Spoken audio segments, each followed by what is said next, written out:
Tomorrow night, only at the Sarasota. Vegas, Arkansas style. Gambling problem? Call 800-522-4700.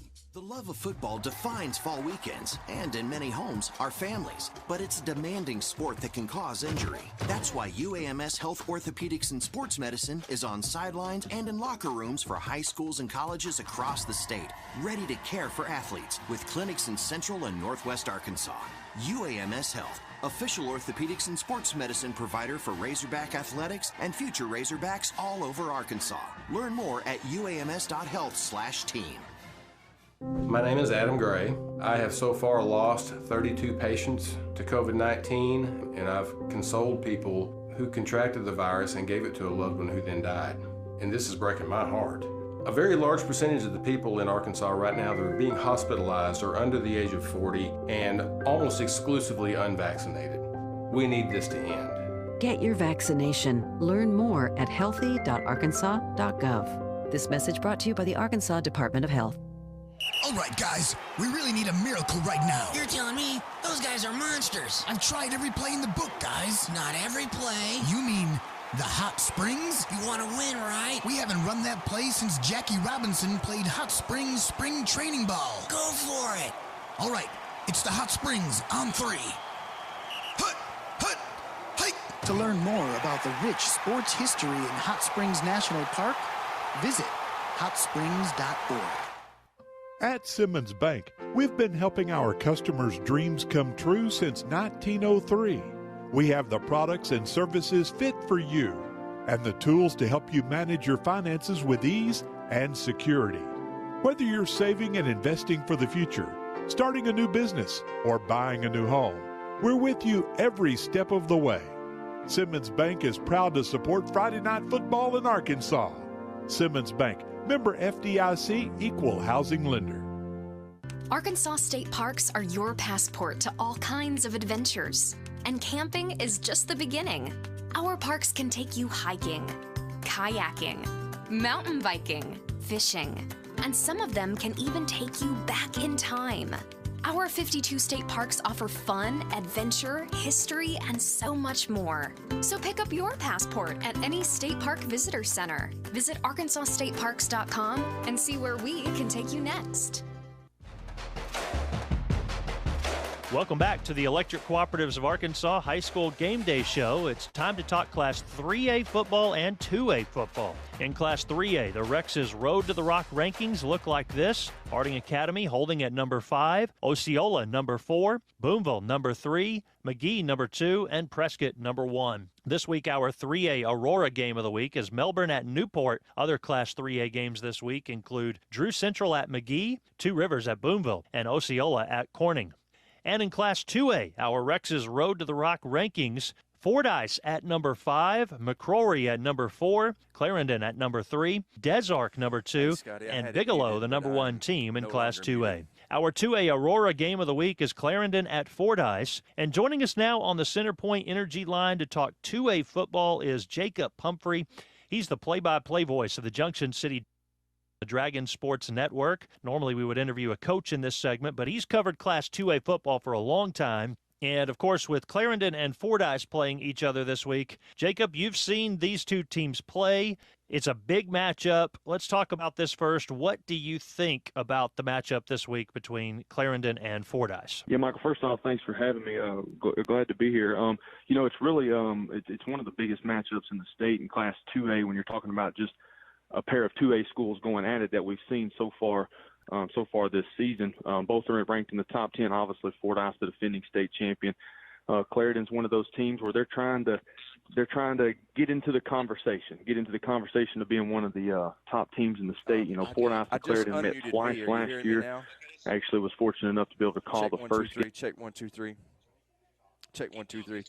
Checking 1 2 3. TMC. Last year Scotty was Wilson. Dream team. It was really just too much for Clarendon in both of the meetings because they also met in the playoffs as well. But I think this year might be a little different. Fordyce coming in, they're a little banged up offensively. I know they've got a couple of playmakers that are kind of dealing with some injuries, and I know the passing attack of the Lions has really been impressive, especially last week. They went for over 200 yards in the air. Fordyce has struggled a little bit defending the pass. And so I really think it's going to be a good matchup. It's going to be a good measuring stick for Class 2A football. Okay, Jacob, and let's talk some other 2A notes. It's still early on in the season, but what are you noticing so far in Class 2A? One of the big things that stuck out is the play of the McCrory Jaguars.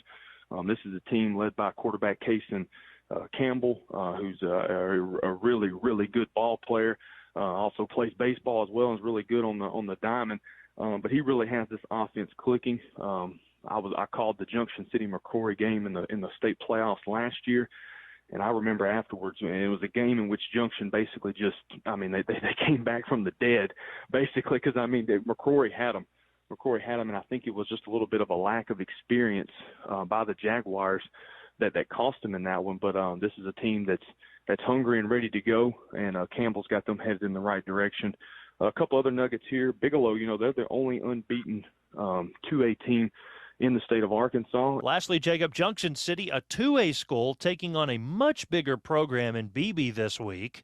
What do you think about the matchup between Junction City and BB? Yeah, Michael, I was joking with a kind of a colleague of mine, a former teammate, guy that also loves the Dragons, and we were saying, there's probably some teams around the state kind of maybe wishing they would have gotten Junction City on the schedule this year when they look at that 2-2 record. A little bit of not used to seeing that, I guess, from the Dragons this early on. But, it's a big opportunity for Junction City. According to, Junction City football historian Wayne Pumphrey, it'll be the largest classification of an opponent that the Dragons have faced in school history, obviously 5A BB. But if you're BB, I don't think the Junction City name is going to carry that much weight. They play in that vaunted 5A Central Conference, Pulaski Academy, Little Rock Christian, Jacksonville, all those guys. So it'll be interesting to see what Junction City brings to the table. I think I speak for a lot of people when I say that I think we're still City to put it all together. They got hit in the mouth early in that week 0 matchup at Camden Harmony Grove. Bounced back the next 2 weeks with wins and took one on the chin again down in Louisiana against Louisiana Power Haynesville. So they're 2-2, but I think hopefully they can turn a corner here against BB.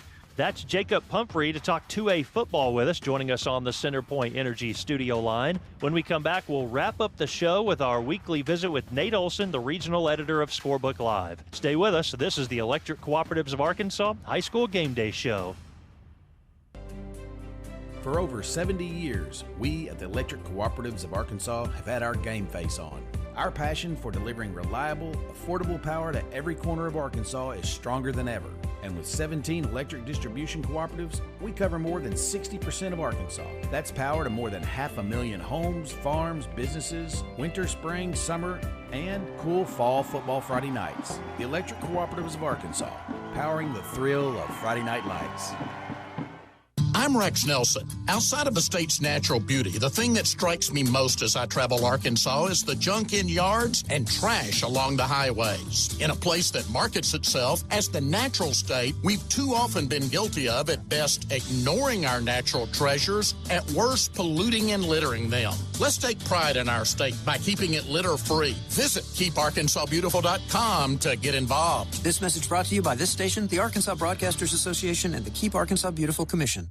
A smile is a powerful thing, especially when it's protected by the nation's largest network of dentists, Delta Dental.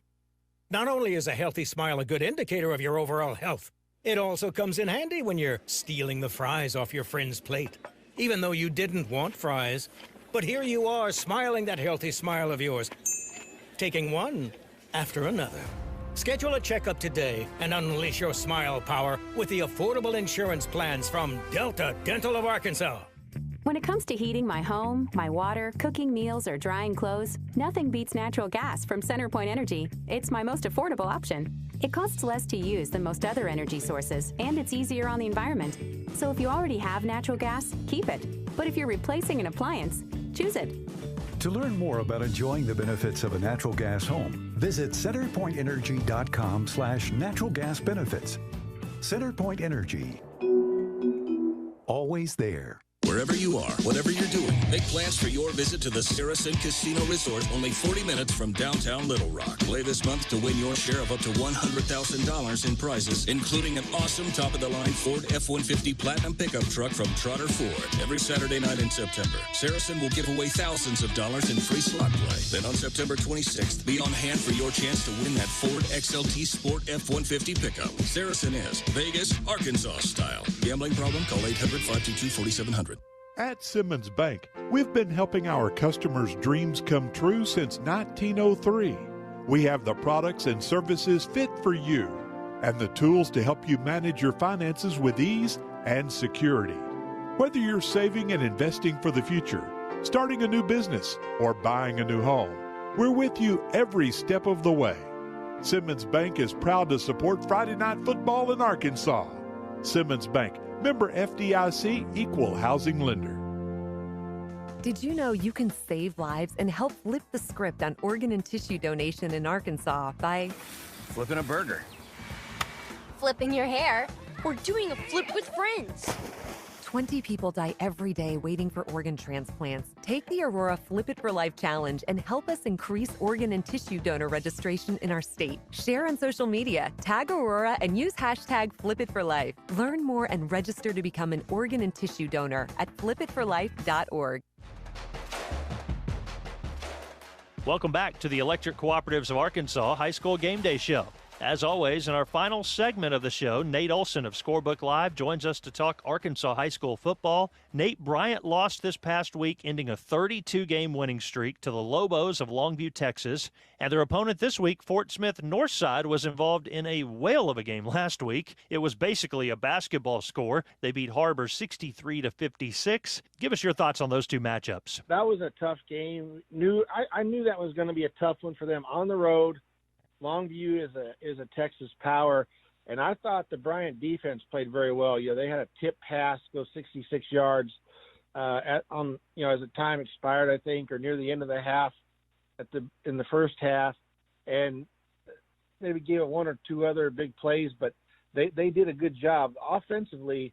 Some bright spots at times, but Longview did a good job getting penetration, and that good offensive line Bryant has. Sometimes in that game they had some trouble. So that's going to be the toughest team they see all year, I'm pretty sure. Now, there's some good teams in the 7A Central, but I think Bryant bounces back. They haven't lost two straight games since 2015, but they play at Northside, which is going to be very difficult. And speaking of them, they've got two very good runners, Ty Massey and Sunquist Church. Both those guys have run for over 400 yards. They had a field day in the 63-56 win against Harbor, as you mentioned, and really carved up a bunch of yards, over almost 800 yards total offense for the Grizzlies. Also, a huge 2A game of the week. We heard from Jacob Humphrey in the last segment, who follows 2A football very closely. What's your take on Clarendon and Fordyce this week? Well, Fordyce beat Clarendon by a combined 122 last year, but this is a different Clarendon team. I think they're more improved. They've got Mark Courtney, the longtime coach at EPC in Dumas, and DeWitt. He's their new head coach. I think their offense is a little more dynamic. Caleb Williams has passed for over 500 yards and 6 touchdowns. Junior Terrence Hampton had a big has had a big year too.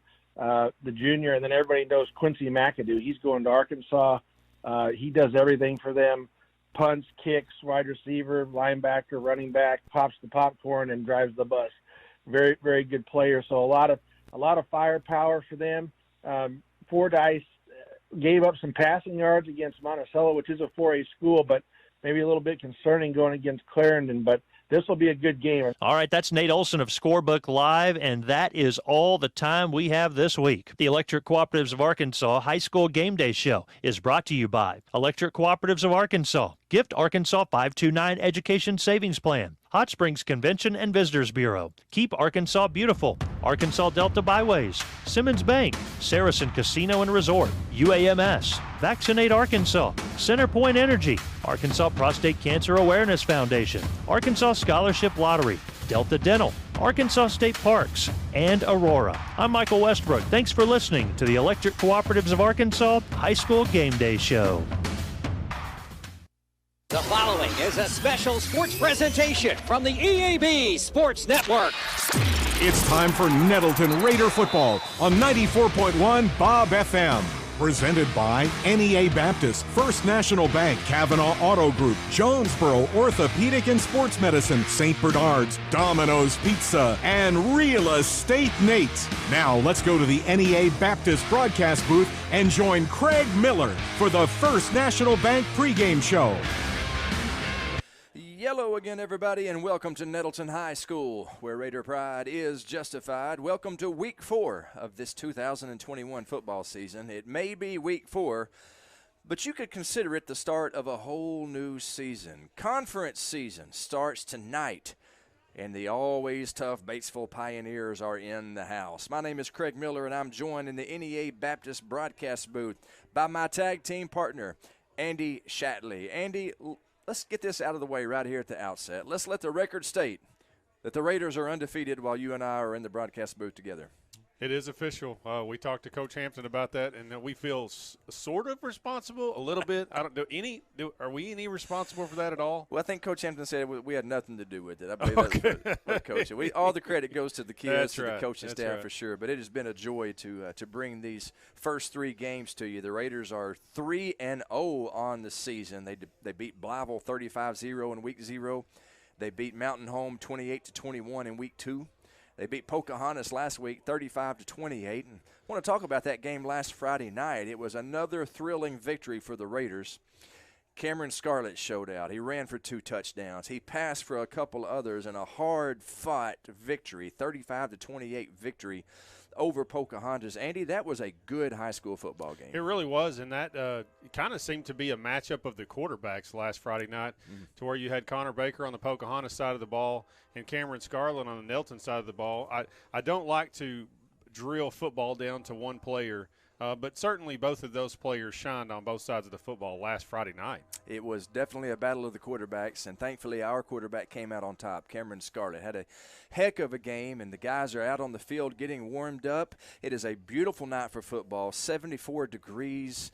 It's going to get down to about in, I guess, upper 50s by the time we're done here tonight. It is high school football weather. You got time to make it out to Raider Field. By all means, get out here and support the Raiders tonight. We would love to see you at Raider Field. We're going to take a 2-minute break, and when we come back, Andy and I are going to break down the history of these 2 great programs, Nettleton and Batesville. You're listening to the First National Bank pregame show on the EAB Sports Network.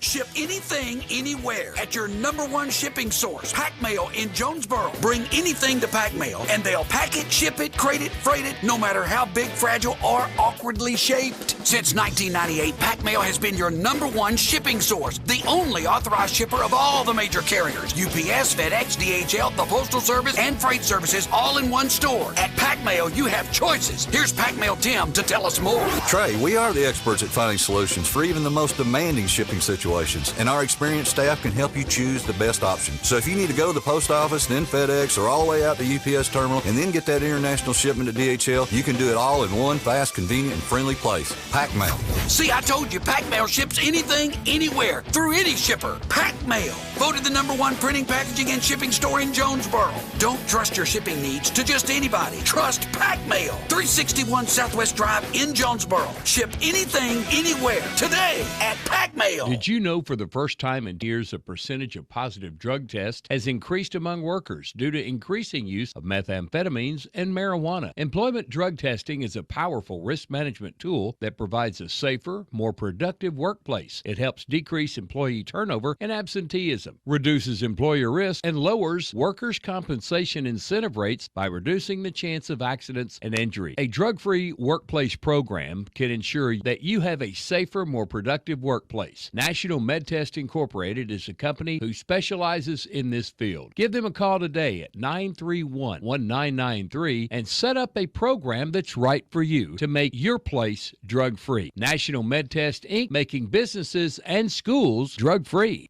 If you're looking for some land you'd like to populate, call Real Estate, Real Estate, Real Estate Nate. Listen, we all know the real estate market is crazy right now, so whether you're buying or selling, you deserve maximum value.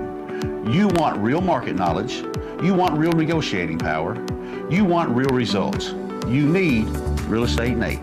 Give me a call. I got you back. Oh, real estate, real estate, real estate Nate. Call today. Real Estate Nate with Halsey Thrasher Harpole Real Estate Group. 870-261-3927.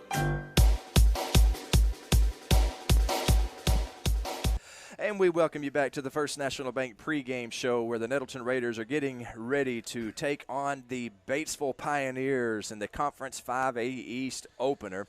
Tonight, this is the 30th meeting of these two teams. We have played Batesville 29 times. And, Andy, we do not have a good record against them. I know you're a student of Nettleton history, being a part of the great class of 1994. Let me just throw out a trivia question for you. Of the 29 times that Nettleton has played Batesville, how many of those games do you think Nettleton has won? Oh, man, it's going to be a very low number. We didn't play them whenever I was coming through, but I know that it's been a while since we've won. In the recent history, maybe only we've beaten them a couple times, so I'm going to say a total of maybe 5. Good guess. It's actually 8. We've defeated Batesville 8 times. They've beaten us 21 times, 8 and 21. We first started playing Batesville in 1979. Greg Claraday, Mark Harrison, Don Showalter, and the Raiders defeated Batesville 7-0. The Raiders actually won 5 of the first 6 games against the Pioneers. And then in 1985, when Batesville's Darrell Dover took over as head coach at Nettleton, the two teams stopped playing. I'm sure that Batesville was afraid of Coach Dover. You know, he graduated from Batesville High School. I did not realize that he was a Batesville Pioneer. He was a Batesville Pioneer, sure enough. And so when Dover took over as head coach, they stopped playing. Don't know what for. We should have Coach Dover call in and explain that to us. He listens to our broadcast. Yes. Yeah, every Friday night he listens to our broadcast. He's over in Northwest Arkansas now. Yes. And so shout out to Coach Darrell Dover, the winningest coach in Nettleton history.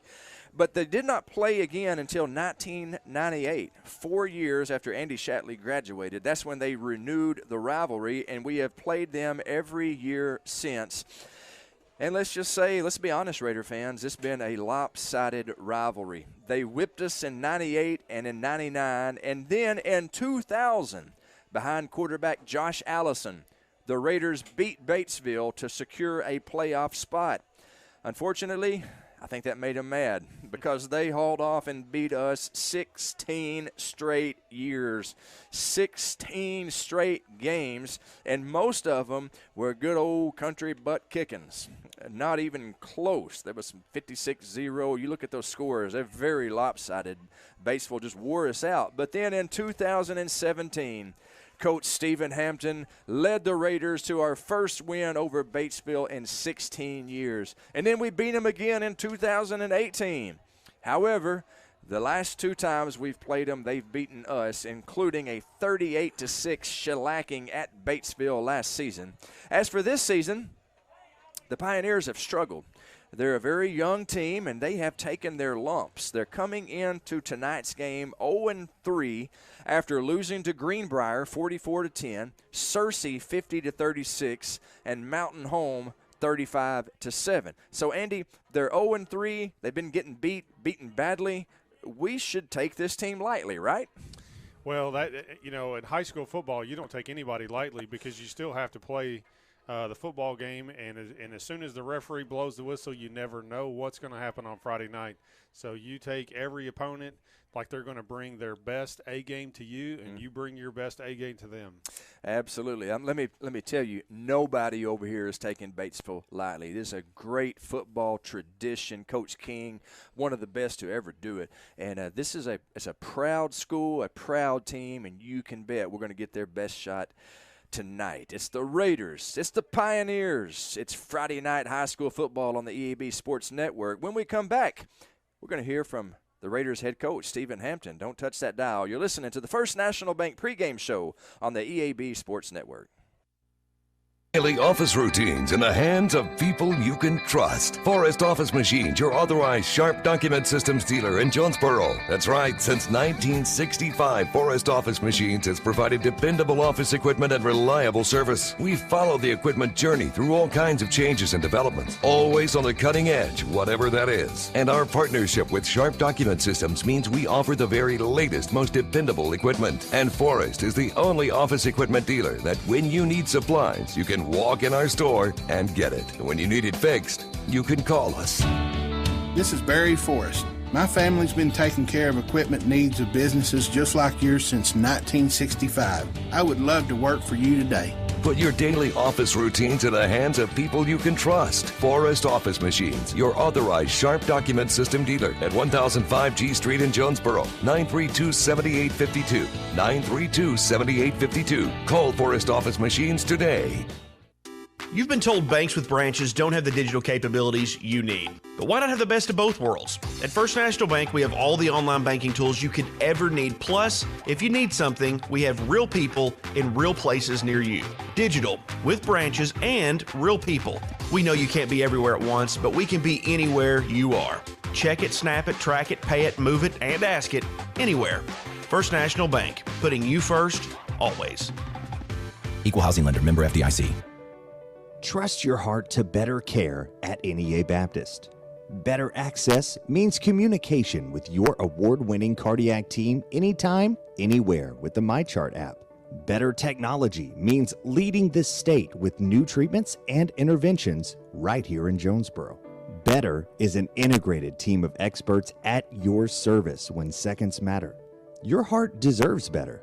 Find it at NEA Baptist. I just want to say thank you to all of our customers for all that you do for us at Glen Sain. Thank you for your business, sending us customers, and your friendship. All of our Glen Sain families want to say thank you and will always be there for you, sales and service. We realize that you have a choice of dealerships, but no one appreciates your business like we do, and we have since 1954. Glen Sain, and God bless our troops. And we welcome you back to the First National Bank pregame show. I'm here with Coach Stephen Hampton for our weekly pregame visit. Coach Hampton, thank you for joining me. Well, thank you for having me on. Well, I heard you mention last week that you could break a season down into 3 parts, and we just finished the first part of the season last Friday. Can you explain what you meant by that? Well, you know, we talk about breaking down the season really into three segments. You have your non-conference, which we just completed. Now we'll move into season 2, or the second part, our conference season. And then how we do in season 2 will determine whether or not we get to play that third season, which is your playoffs. And so that's kind of how we break things down. Awesome. Coach, I know that you are a teacher, one of my colleagues over at the high school. So let's give out a couple of grades for the first third of the season. Let's just give a grade, first of all, to the offense overall.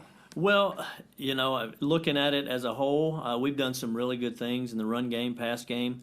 But I'm always one that I think there's improvement. I think that we can get better. So I would give us a B+ so far throughout this season. And I say that primarily because I do think that we can be better. And that we can be better the second half of the season, and that's what we're looking for. That's what we're working towards. B+, very good grade. Defense overall, what grade would you give your defensive unit? Well, it's kind of the same boat. I go B+. Last week, we won the game, but we pointed out to our kids there were a lot of things, a lot of mistakes that we made, a lot of missed tackles, and so we really stress fundamentals, the technique, because those are the things that are going to win you games. And we felt like there were a couple of areas that we did not improve in. Even though we won the game, we didn't necessarily get better at, and we want to make sure we're getting better week to week. Well, you can't do any better than what you are right now as far as the record goes, being 3-0. That was a nice win against Pocahontas last Friday night. Yeah, we knew going into it, they got a hard-nosed, tough team. They kind of caught us off guard a little bit after the first series of the ball game. They came out in a formation that, quite honestly, they had run 2 to 3 times previously, and those were kind of on goal line situations. And so, but they ran it exclusively, pretty much the whole game, with the game plan of trying to keep the ball away from us and grind the ball and keep it, short in the game. And, they were pretty successful for, a large part of the game. I was proud of our kids' resiliency. We had to go to basically our goal line front and play that most of the game, which is not what we were anticipating. But, we managed to make enough plays. And then offensively, I was proud that, they were playing cover 0, man. We came out and Ken Warren made a couple of nice catches, and Cameron made some nice throws. I'm glad that you mentioned Cameron. In last week's win over Pocahontas, quarterback Cameron Scarlett had a huge game, the kind of game that really we've come to expect from the big man. If you would, break down his performance for us last week. Well, we've come to kind of expect the run game. He's such a weapon in the run game. Having to account for him, it really causes defenses problems. And then he added the other element of his ability to throw the ball, and I think that's only going to help us down the road. They've seen it on film. They've seen in Ken Warren, getting behind secondaries. They've seen Jaden Brown getting behind secondaries. And so, defenses are going to have to really think hard, if they want to play man coverage and load the box, because, we've shown that we can take advantage of that. We're talking to Coach Stephen Hampton on the First National Bank pregame show. Coach, what have you seen from your team so far that you really like? Energy, excitement, just enthusiasm of playing the game, working hard every day. I think that, and I credit our coaching staff, bringing that same energy to practice, and our kids are feeding off of that, and just an excitement about playing football, a willingness to be coached. And so those things, if they continue that, we're going to continue to get better. We got a chance to have a really good year. And what are some areas that y'all need to work on? Well, defensively, really, as coaches, as we met Sunday, the first thing we do is evaluate ourselves. Before we turn the film on, what are things that we could do better? And quite honestly, I took sole responsibility of the poor tackling, because we do circuit work each week, and part of that is tackling drill, and I chose to do a different drill than what we've been doing. And, we didn't tackle very well. So this week we got back to, eyes through the thigh, wrapping and rolling, what we'd been doing. And so I told the kids that. So that's something that, we've got to get better, tackling in space. And then offensively, just throwing and catching. We're going to be able to run the ball. But if we continue to show that we can throw and catch the ball efficiently, make plays down the field, we're going to be a hard offense to defend. Coach Stephen Hampton, our guest on the First National Bank pregame show. Coach, tonight we open up the second part of the season, the second third of the season, if you will, the conference play. And we do so against a team that, let's be honest, usually has our number, and that is the Batesville Pioneers. They've struggled so far this season, but they're still Batesville. What do you know about this year's Pioneer team? Well, schematically, they're doing the same things that, they've been doing for years since Coach King has been there, They have a lot of new guys that are doing it. So, they're taking some lumps. There's some growing pains. There's some mistakes being made, but they're getting better week to week. And that's what you would expect from a Batesville team. That's kind of their MO. They got a new quarterback, a lot of new starters on offense. So, they're making mistakes that are not characteristic of a Batesville team, an experienced Batesville team. And, so that's kind of what you see. You got to see some growing pains there, a lot of new starters. And so you just expect they're going to come out and give us our best shot. They're going to play sound, fundamental football. And like I said, they're a team that gets better week to week, and they're going to have a few, you can expect a few gadgets up their sleeve, They're going to try something. So we got to kind of, make sure we're aware of what's going on and, just play smart football. We are 3-0 coming into tonight's game. They are 0-3. We beat Mountain Home. Mountain Home defeated Batesville. How do you keep your kids from falling into the trap of comparing records or comparing scores? Well, we just kind of tried to, Monday wipe the slate clean.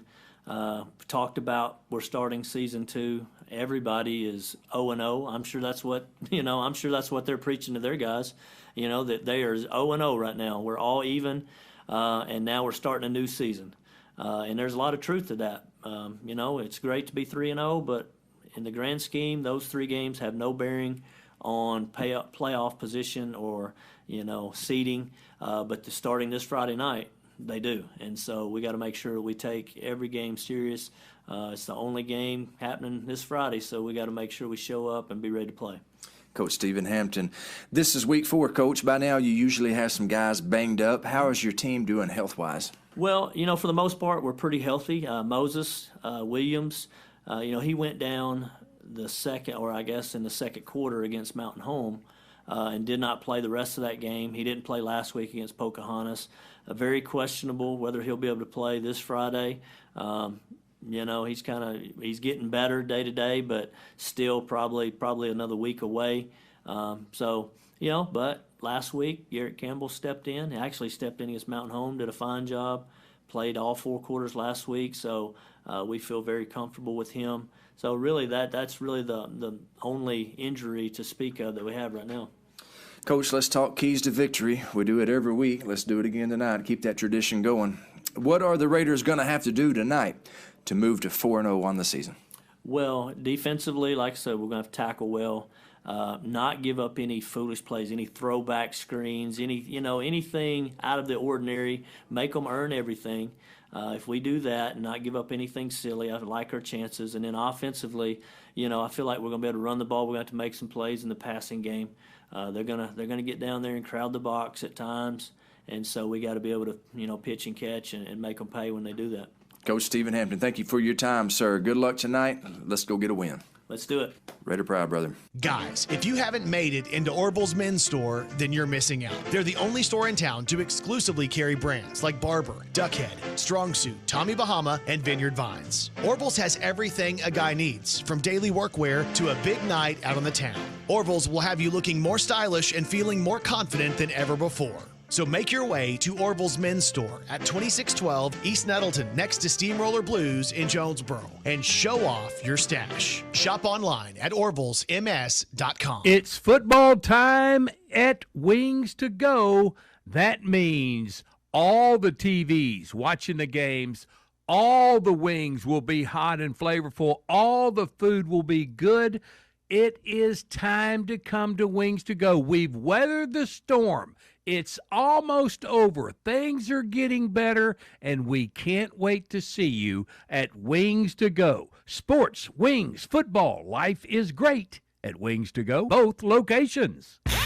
See Placid Tire Service for the right tire at the right price right now. Placid Tire Service is the area's biggest selection of in-stock tires at the lowest price. While others are searching for tires to order, we'll get you fixed up with a great set of tires and back on the road in no time with our 4 tires, 1 hour guarantee. Plus, we make the purchase easy on your budget with our Placid Tire Service card or no credit needed financing options. For the right tire at the right price right now, the choice is easy.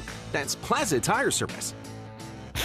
This is Keith Baird with the Baird Auto Group. There's nothing that brings our communities together like high school sports. No matter what the scoreboard says, it's a winning feeling just to be a part of it. At Baird, we want you to have the feeling anytime you come into one of our dealerships. Good credit, bad credit, no problem. Don't buy anywhere else until you shop at Baird location near you. Don't get a bad deal, get a Baird deal. Because why pay more? Saving service, great selection too. Baird does it all for you. You raised your family here, did every July 4th here, refinished the floors here twice, sized up your daughter's boyfriends here, waited in the doorway all day when your son was coming home on leave. This place has given you all you've dreamed of, and now it's giving again, in the form of a gourmet kitchen and the quietest dishwasher known to man. Realize your dream with a home equity line of credit from Simmons Bank. Dreams realized. SimmonsBank.com. Member FDIC, equal housing lender, subject to credit approval. And we welcome you back to the First National Bank pregame show here at Raider Field, where we are about 5.5 minutes away from kickoff as the Pioneers visiting Nettleton to open up Conference 5A East play. My name is Craig Miller. I am joined in the studio by my tag team partner, Andy Shatley. And Andy, it's Nettleton, it's Batesville. We're 3-0, they're 0-3, but they always play us tough, and year in and year out, this team has our number. What, in your opinion, is the keys to victory for the Raiders tonight?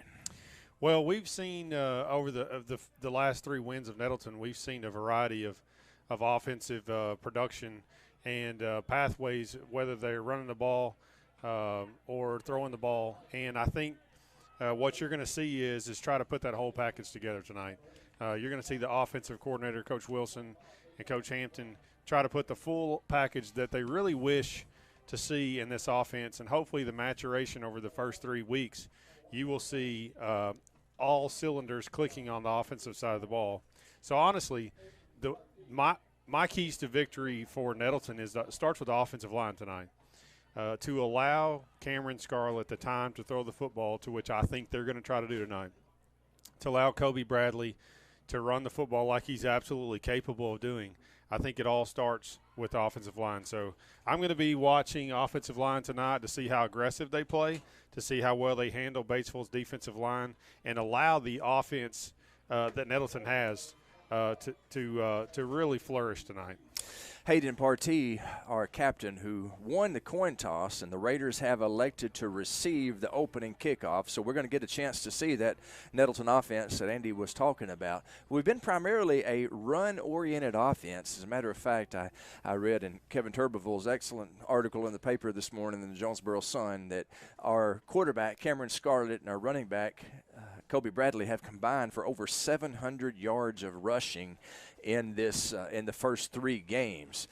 Would not be surprised at all to see a little bit more passing tonight. What do you think about that, Andy? Yeah, exactly. And that balanced offense is what I think that Nettleton is really, what Coach Hampton is really looking for as Nettleton matures through this season.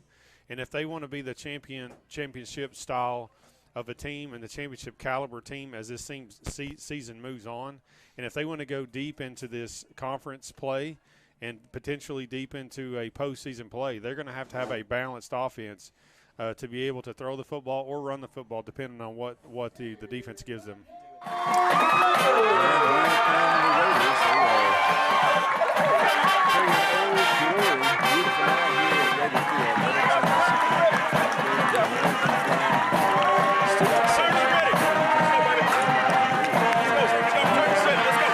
The students are wearing red, white, and blue, looking good in the student section. The cheerleaders are in their traditional black and gold. The Nettleton dance team, they're waving around white and red pom-poms down there, wearing white T-shirts. So it's a beautiful scene here at Nettleton tonight. We're about 2 minutes away, 2 minutes and 24 seconds away from kickoff. We may get a little bit early. We're just about to get going. It looks like Batesville has brought a very nice crowd, and Andy, that's something Batesville always does. They support their football team, and for good reason. Yeah, absolutely. And I mean, if you want to look at the Batesville football tradition, you'll just look at their successful winning seasons year after year after year with the longtime Coach King there at Batesville. But I'm sure they would love to see a win tonight, and I think that it behooves all of the Nettleton players to just not even think about what Batesville has done in the first 3 games of the year, and everybody needs to just play at their top level, play assignment football, do what you're supposed to do. Don't even worry about who's on the other side of the football. The Nettleton football team is the Nettleton kickoff return team, I should say, is out there on the field, and we are ready to get underway. It looks like we have got Keandre Pope and downtown Jaden Brown back deep for the Raiders. Orion Pugh standing on the 20-yard line. Pope and Brown on the 10. Batesville will be moving from right to left on your radio dial here in this first quarter of play. The kicker for Batesville is ready to tee this thing off, and we're just about ready to get underway. Referee having some words with the kicker, and that looks like number 88, if I'm not mistaken. That is Esther Ordonez, who is going to be kicking off for the Pioneers. So conference play just seconds away from getting started here in this 2021 football season. Ordonez takes a couple of steps to his right. Ball on the 40-yard line. That's where high schoolers kick it off from. Ordonez boots it. It's high. Fielded at the 25-yard line by Nettleton's number 27. That is Cortez Smith.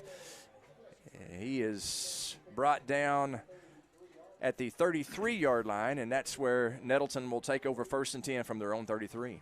Like we said before the game, Craig, my keys to victory for Nettleton is controlling the offensive or the controlling the line of scrimmage, and I'm going to be watching the offensive line and see how aggressive and how physical they play. 3 receivers up top for the Raiders. Empty backfield. 2 receivers down low. 1st and 10 as we are getting underway. First play from scrimmage for the Raiders offense. Kobe Bradley in motion. He is now in the backfield. Scarlett is going to keep it, and he is met at the line of scrimmage.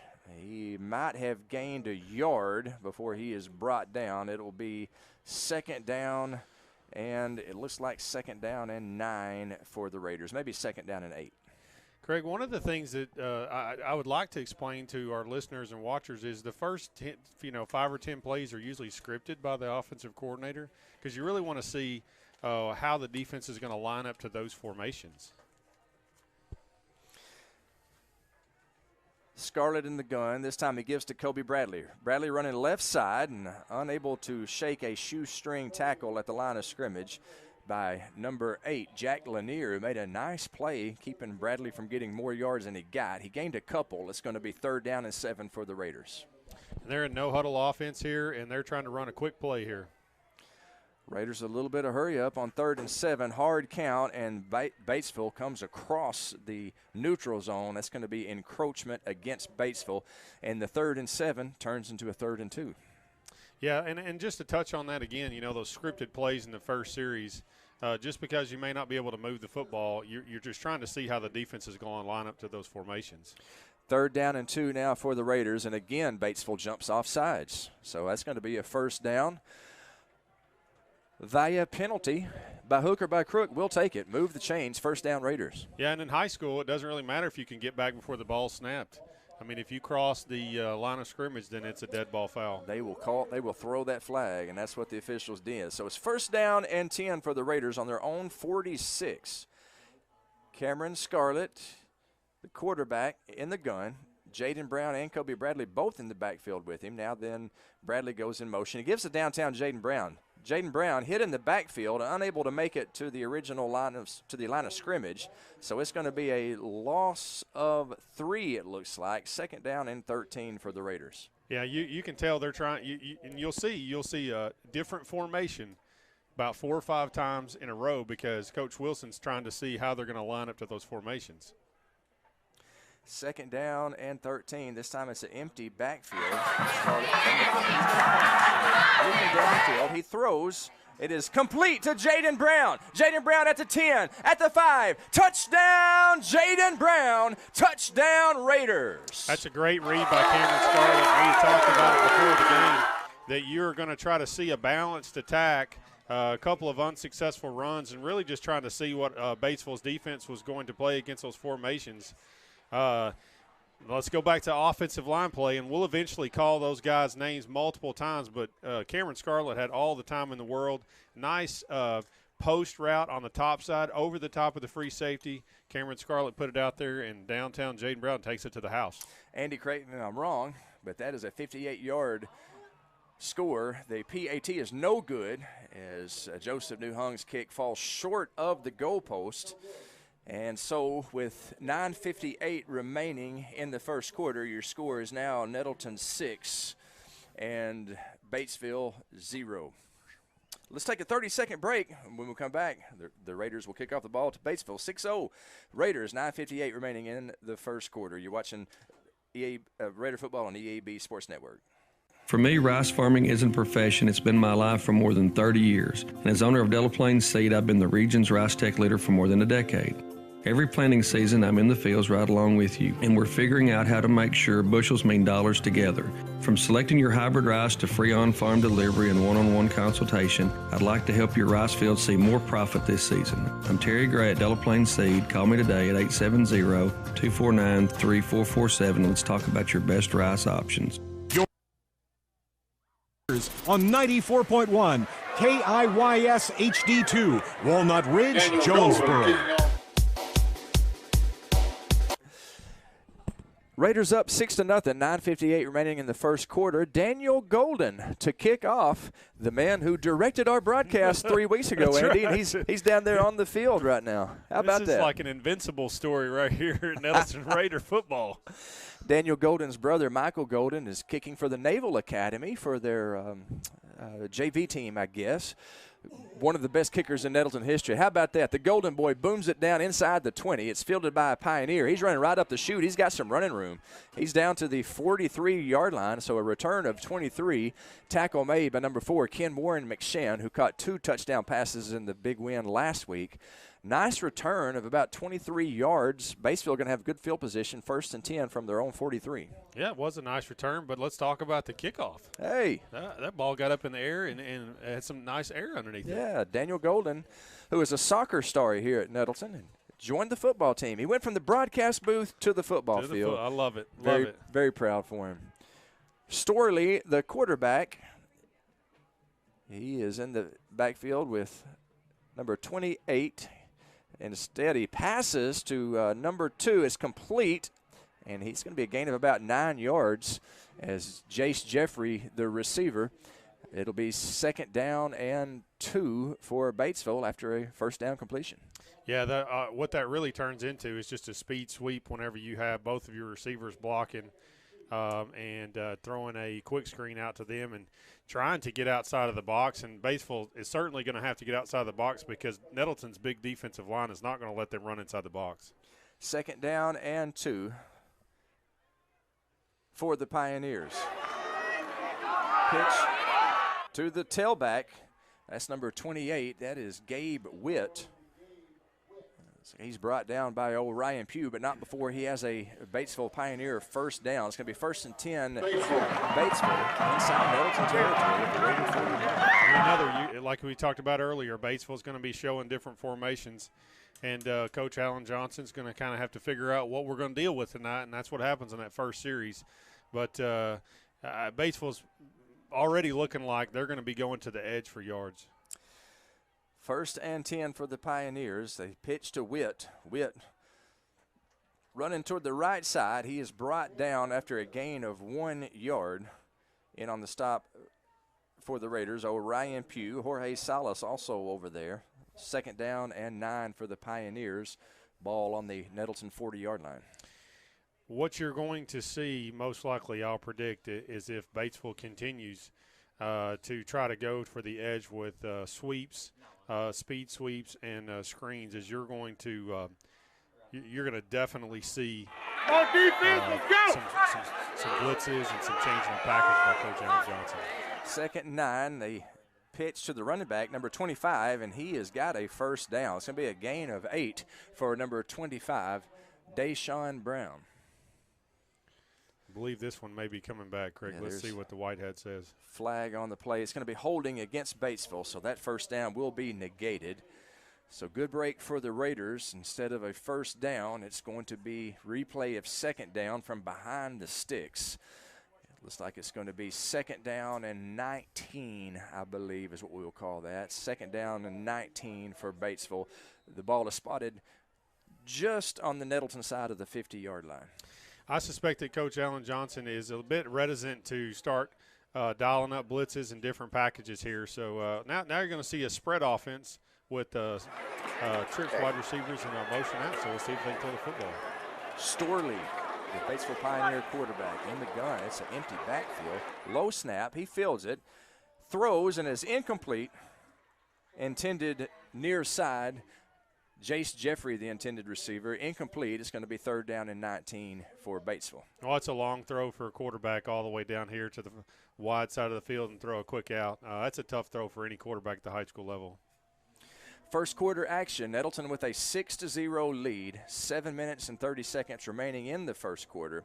Nettleton got on the board with a 58-yard touchdown pass downtown Jaden Brown. Pass play is knocked away by Nettleton's number 6. Heck of a play down there by Dorian Tucker. It'll bring up 4th down and 19. Well, Craig, they did a quick huddle release, and it was play action pass. Actually, the wide receiver was kind of open there. I don't think Nettleton was ready for them to come to the line of scrimmage so early, so that's something they're going to have to remember on the defense side of the ball to be ready to play. I'll tell you this, I wasn't ready for them to come to the line of scrimmage too early. The play was underway when I looked up.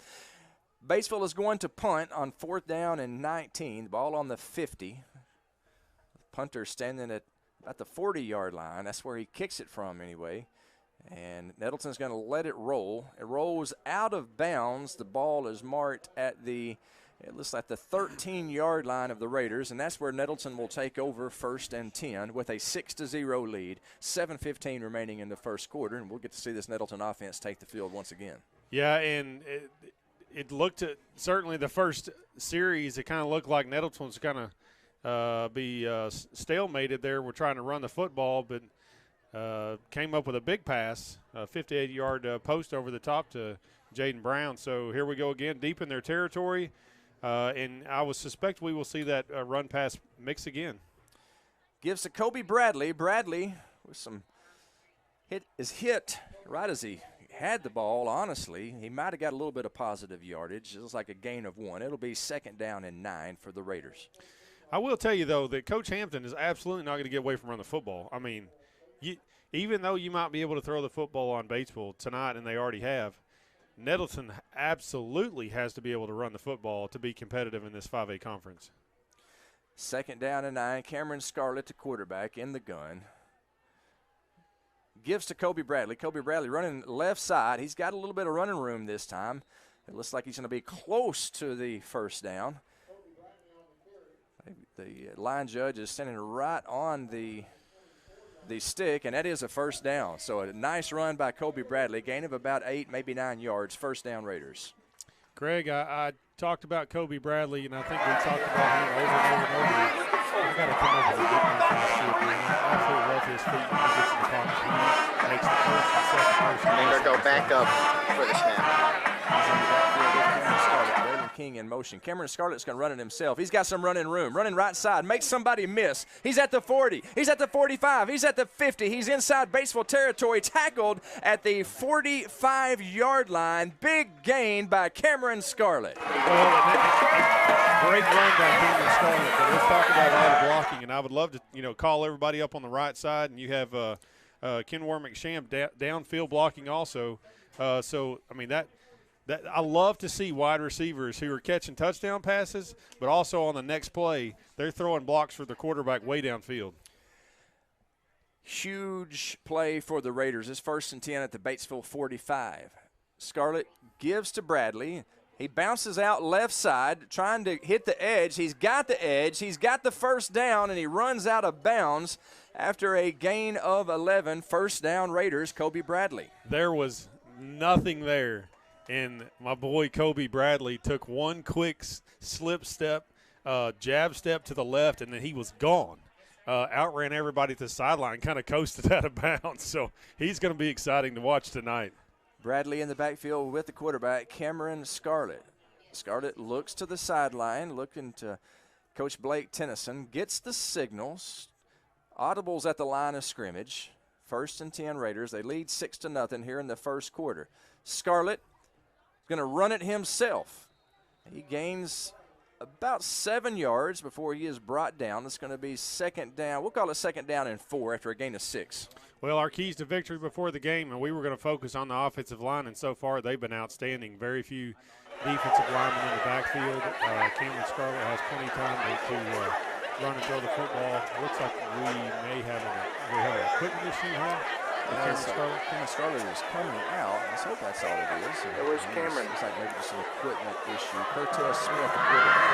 He is the backup quarterback for the junior high team last year. He's a sophomore. He gives to Kobe Bradley. Kobe Bradley running right side. He is down to the 20-yard line, has first down yardage. Looks like a gain of about 7 perhaps for Kobe Bradley. First down for the Raiders. Ball on the 21. And Cameron Scarlett back in the football game, and Cortez Smith, maybe he just gets a snap. Maybe Coach Hampton sees an opportunity to kind of give him some experience tonight. First down and 10 for the Raiders. Ball on the 21-yard line of the Pioneers. Scarlett running left side, breaks a tackle, lunges forward. He knows where the first down marker is, and I think he just got there. It's a gain of about 10 for the Raiders. Another first down for Cameron Scarlett. First and 10 from the 12. Great running by Cameron Scarlett again, but I've got to highlight the downfield blocking of wide receivers. Jaden Brown is running his guy completely out of the play. I mean, that's just some outstanding downfield blocking by Nelson's wide receivers tonight. Scarlett's going to take it himself, running left side, breaks through a couple of tackles. There is a flag on the play in the backfield. It's a gain of about 3 or 4 for Scarlett on second down and 1, actually. But there is a flag on the play. Let's see what the man in the white hat says. Nettleton with a 6-0 lead here in the first quarter. 3:38 remaining. It is holding against the Raiders, holding against Nettleton. So we will bring it back 10, and instead of second down and 1, it's going to be second down and 13, it looks like. Costly penalty for Nettleton. Well, sometimes in your offense you don't have enough room down there. There's some offenses that don't like operating in the red zone because they feel like they're too cramped and they can't stretch the field. That penalty puts them out of the red zone. Ball on the 24. Cameron Scarlett, quarterback keeper. Boy, he's hit hard right at the line of scrimmage. Falls forward. He might have gained a yard, but he didn't gain much more than that. Looks like it's going to be third down and 13 for the Raiders. Ball on the Pioneer 24-yard line. Andy, I would assume we're in 4-down territory. Yeah, we're in 4-down territory, and we're also, this is going to be a passing down here. And Nettleton's certainly not going to completely abandon the running game because they are absolute. I mean, that's their offense is built off of the run game. But I believe we're going to see the ball put in the air here. 3 receivers spread out wide left. Kimberly McShin on the near sideline. Looking left, Scarlett throws. Had Jaden Brown open, overthrew him, and it's going to be fourth down and 13 for the Raiders on the Pioneer 24. Yeah, that was really a fake screen to the top of the field here, to the short side, and Jaden Brown kind of pretended like he was going to block, and they were going to throw a screen pass, and then Jaden took off down the sideline. The ball was just overthrown a little bit. Those are actually very hard to time up because the wide receiver kind of stops and hesitates and then takes off again, and it's hard to judge that distance. 4th and 13, and the Raiders are going for it. Bradley in the backfield, but Scarlett is going to pass. It is intended for Jaden Brown, incomplete, so it'll be a turnover on downs, and Batesville will take over 1st and 10 on the Raider 24. Nettleton is going to have to throw the football. They're going to have to throw and catch football. Coach Hampton talked about that before the game. I think he even mentioned maybe that was some of his keys to victory tonight. And I think that you're going to continue to see him lean on Nettleton's offense. Cameron Scarlett, wide receivers, trying to connect up, get that timing going on, figure out when they're going to put their foot in the ground, throw into open space, let them run to the football and catch it. So get that timing down. I suspect we're going to see a lot more of that tonight. Play is whistled dead. That is a timeout for Batesville. We'll take a 60-second timeout with them. 2:36 remaining in the first quarter. Nettleton 6, Batesville 0. You're watching Raider football on the EAB Sports Network. Get lost at Lost Pizza. See why people continue to flock to Northeast Arkansas's coolest and funkiest place to eat. Try one of Lost Pizza's 10 signature pizzas or create your own. Plus, salads, subs, and pastas. And of course, those famous Delta hot tamales. Lost Pizza offers curbside pickup, dine-in, or delivery, and they also do catering. Lost Pizza with 2 locations in Jonesboro, 906 Southwest Drive, and on Hilltop at 3410 East Johnson. Order at lostpizza.com or download and order through the Lost Pizza app. What does better mean to you? Maybe it's better services, better support, Better ways to build a life or buy a home or run a business. First Security is your partner for it all, with resources and solutions that make a difference for you and others. That's because First Security takes care of customers while building communities. Better for you, better for Arkansas, better for all. First Security. Bank better. Member FDIC, Equal Housing Lender. 2:36 remaining in the first. Nettleton with a 6-0 lead, but Batesville, after a big defensive stop, they have it 1st and 10 on their own 24-yard line. Pioneers just called a timeout, and they are back to the line of scrimmage. Storley, the quarterback, and he is rolling out to the left. He's going to throw. A little bootleg pass is incomplete, intended on the near sideline for number 10, Hayden Huckabee. Well, that pass is there. He just overthrew it. You know, one of the things that a lot of people that don't play football don't realize is the football field is crowned. You know, the middle of the field is higher so that they can drain the field. And as a quarterback's rolling out to the side there, Craig, I don't know if you realize this or not, but when you throw that long pass like that right there, you have to throw it downhill or you'll throw it right over the wide receiver's head, and that's what he did. He was wide open. Pioneers in an I formation, little 28 sweep. The tailback is hit in the backfield. Curtez Smith, and it looks like that is Jamie, number 22 Jamie for the Morris. Raiders, Jamie Morris on the stop. No gain. It'll be 3rd down and 10. Yeah, and we had kind of talked about keys to the victory being on the offensive side of the ball tonight, but my eyes are watching the linebacking core from Nettleton, 20, 21, and 22, Blake Brown, Orion Pugh, and Jamie Morris. Pass is complete. 1st down, Pioneers, number 89. That is Boston Hall, and it's going to be 1st and 10 Pioneers at the Pioneer 43-yard line. Good throw and catch there by Batesville. Yeah, it was, and that's an little tight end dump, and you're trying to fake and freeze the linebacking core so that they think that you're running the football, and the tight end slips right over the top of him. The quarterback just dumped it right over his head, and he was wide open in the middle of the field. Nice throw by Storley. He's under center. He hands off to Witt. He's tackled in the backfield. That's Blake Brown who made the tackle for a loss. Great tackle there by Blake Brown. It's going to be a loss of 1, 2nd down and 11. When you're calling the names of your linebacking core, which is 20, 21, and 22, if you're calling those names, then you know as a defensive coordinator you feel good about that because, honestly, that's who you want making your tackles. You want your big defensive line, and we've called the names of those defensive linemen a lot this year because they've wreaked havoc on people. But you've got to hold offensive linemen up, let your linebackers run around and make those tackles. 2nd down and 11 for Batesville. Storley from the gun. He's going to run it himself right up the middle. He is tackled after a gain of 2.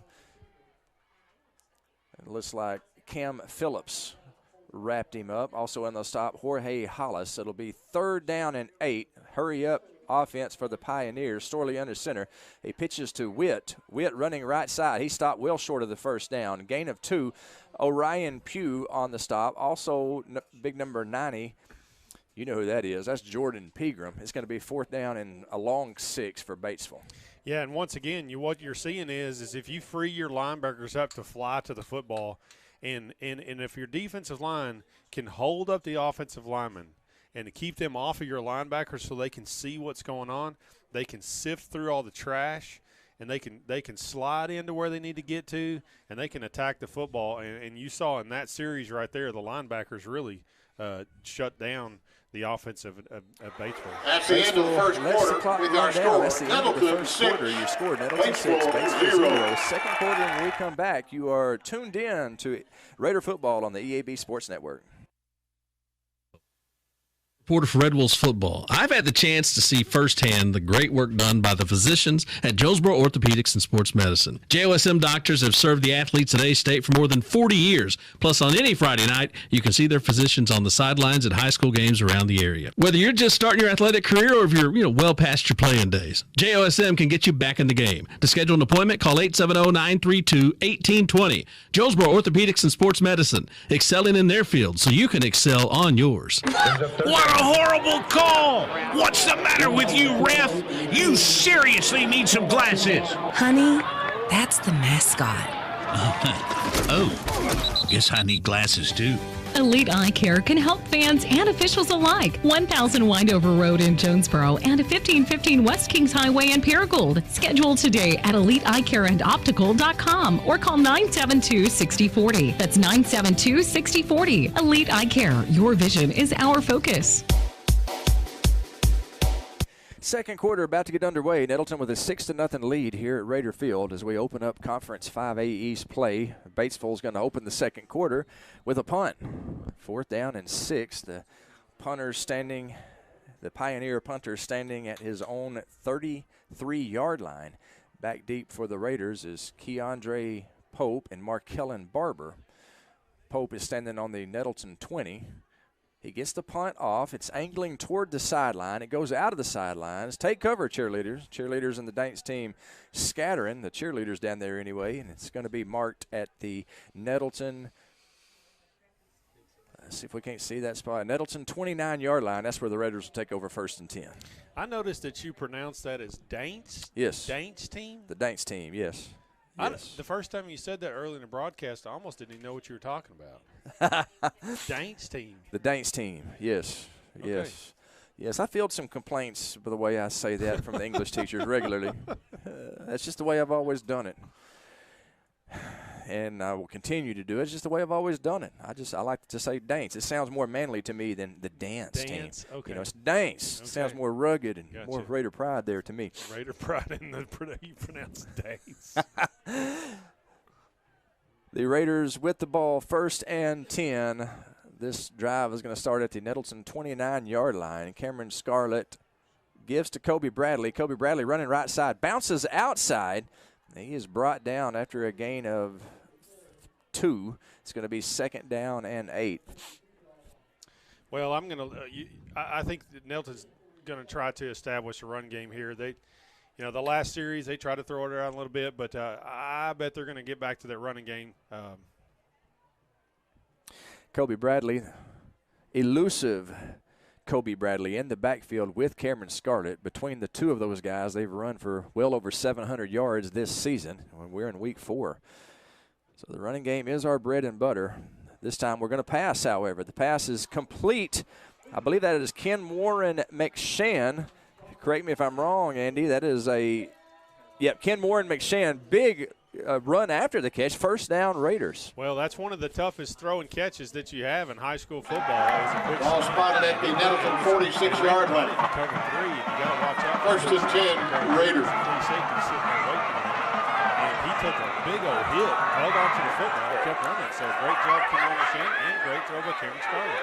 1st and 10 for the Raiders. This time Scarlett's going to run it himself. Right up the middle, actually right side, off the right tackle. And he is inside Batesville territory before he's brought down. It's going to be a gain of 7. 2nd down and 3 for the Raiders at the Pioneer 48-yard line. Once again, Nettleton's offensive line doing an outstanding job of creating some holes and moving some people around. And also Cameron Scarlett, as he's passed the ball tonight, I'm not sure that he's been hurried at all. 2nd down and 4 for the Raiders. Scarlett in the gun with Kobe Bradley in the backfield. 3 receivers spread out to his left. He gives to Kobe Bradley right up the middle. He's got the 1st down and then some. He's at the 30, the 25, the 20, the 15, the 10 for touchdown Raiders. However, there is some yellow fabric on the field. And it looks like that one may be coming back. That was a 48-yard touchdown run, but it looks like it's going to be negated. Yeah, the penalty is against the Raiders. Holding against the Raiders, and that's a costly penalty. Well, last Friday we had a costly penalty on a long touchdown pass. Came back and threw another long touchdown pass. So we rose above costly penalties. We had several of those last Friday that they were able to rise above. I see no reason why Nettleton won't rise above that penalty also. 2nd down and 9. So just a net 5-yard loss on that from where the penalty was called. It's a spot foul. So we'll call it 2nd down and 10 for the Raiders. And we are at our own 46-yard line. Cameron Scarlett, the All-State quarterback, in the shotgun. He's going to run it himself. He's trying to look for some daylight, finds none, gets a couple of yards of something where there was nothing, because that's what Cameron Scarlett does. He gains 2, and it's going to be 3rd down and 8. Well, Batesville certainly putting up a fight here in the first half of play. You know, I really kind of thought Nettleton would be able to move the football a little better, and really haven't gelled, and things haven't clicked yet with Nettleton. 3rd down and 8. Let's see if Coach Wilson dials up one of them pass plays. Instead, they call a timeout. We will take the timeout with them, a 60-second timeout. 9:28 remaining in the second quarter. Nettleton 6, Batesville 0. You are tuned in to Raider football on the EAB Sports Network. Get huge savings now at every Cavanaugh dealership. Cavanaugh has a great selection of late model, low mileage, certified pre-owned cars, trucks, and SUVs. And most are still under factory warranty. We have every make, every model, so you're sure to find the vehicle you want. And when you buy at Cavanaugh, every new and used purchase comes with 1 year free maintenance. Plus, we buy cars. Bring a vehicle, get a check. Come see us today at one of our dealerships or go to CavanaughCars.com. Demo's Smokehouse Barbecue on Johnson at Hilltop and on Main Street across from Jonesboro High School. Now, I'm from Memphis and I know barbecue, but there are people from Memphis that travel to Jonesboro to sample, taste, and enjoy Demo's Barbecue. No kidding, they come from Memphis, so no need to go anywhere else. Right here, the best barbecue is at Demo's. Any of the ribs, any of the plates, you can enjoy it all at Demo's Smokehouse Barbecue. My mouth is watering. 3rd down and 8 for the Raiders as we are back underway. Scarlett from the gun. He's going to pass. It is complete downfield to DJ Willis. 1st down Raiders as he is inside the 30-yard line. Big play on a 3rd down and 7. They moved the chains on a big completion to DJ Willis. Well, I will tell you that whenever you need big plays, one of the best players or positions to look for is your big tight end with big, strong hands. That's exactly what happened. Great throw, middle of the field, completely vacant. Nice, what we call a hammer run on that, and that was a great throw and catch. They go back to the ground. Kobe Bradley on 1st and 10. He advances the ball down to the 25-yard line of Batesville. Nettleton with a 6-0 lead. 8:48 remaining in the second quarter. It's going to be 2nd down and 6 for the Raiders, looking to add to this 6-point lead. Scarlett, the All-State senior quarterback, in the gun. He looks to the Raiders sideline, walks to the line of scrimmage. Audibles to Hayden Partee, the center, and the rest of the big offensive line.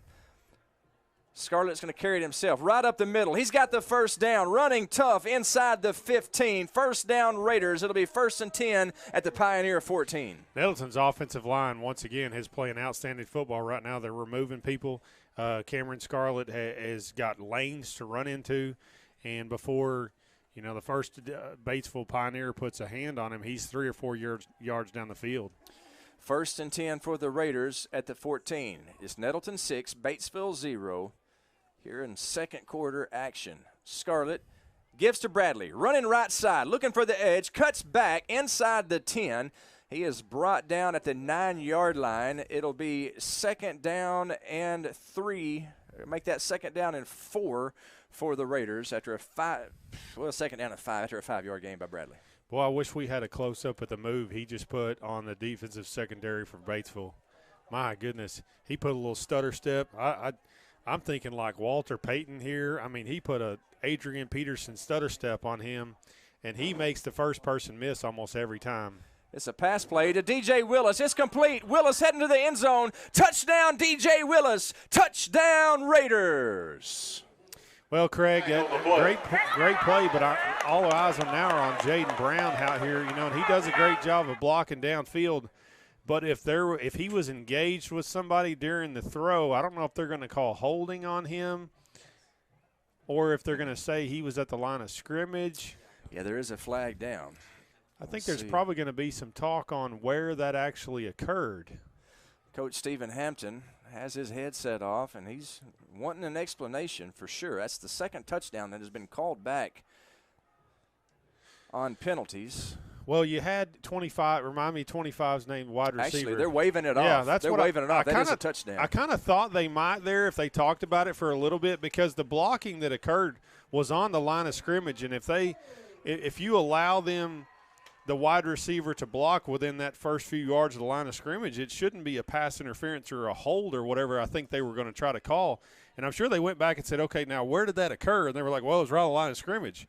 And tight end just leaked out into the flats, and Jaden Brown was trying to block for him at the same time. And I think maybe the referee kind of lost space of where they were, in the field. Great play, and they talked about it, pulled the flag up, and touchdown for Raiders. DJ Willis, how about DJ on that series? Had a big third down conversion, and then he scored the touchdown. I'm glad that the big man, DJ Willis, got rewarded for his efforts. Well, I really, and I had talked about him in the first game of the season. I like the way he looks in pads, and I like the style of football that he plays. He has very, very good shifty feet. He blocks well, and when they throw the football, he catches the football.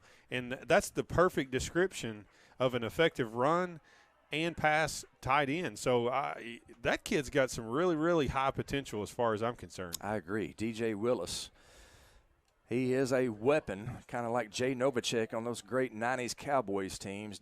DJ Willis could be that for the Raiders. Joseph Newhung on to attempt the point after. This time the kick is up, and it's good. So with 7:18 remaining in the second quarter, your score is now Nettleton 13 and Batesville 0. We'll take a 30-second timeout. We have more Raider football when we come back on the EAB Sports Network. Across the state of Arkansas, Farmers and Merchants Bank and the Bank of Fayetteville join you in cheering on our favorite teams. We applaud that extra effort that makes our schools and activities an important part of our communities, more now than ever. Working as a team to make our communities better by helping you reach your goals, that's what happens at Farmers and Merchants Bank and the Bank of Fayetteville, home of Me Banking, member FDIC.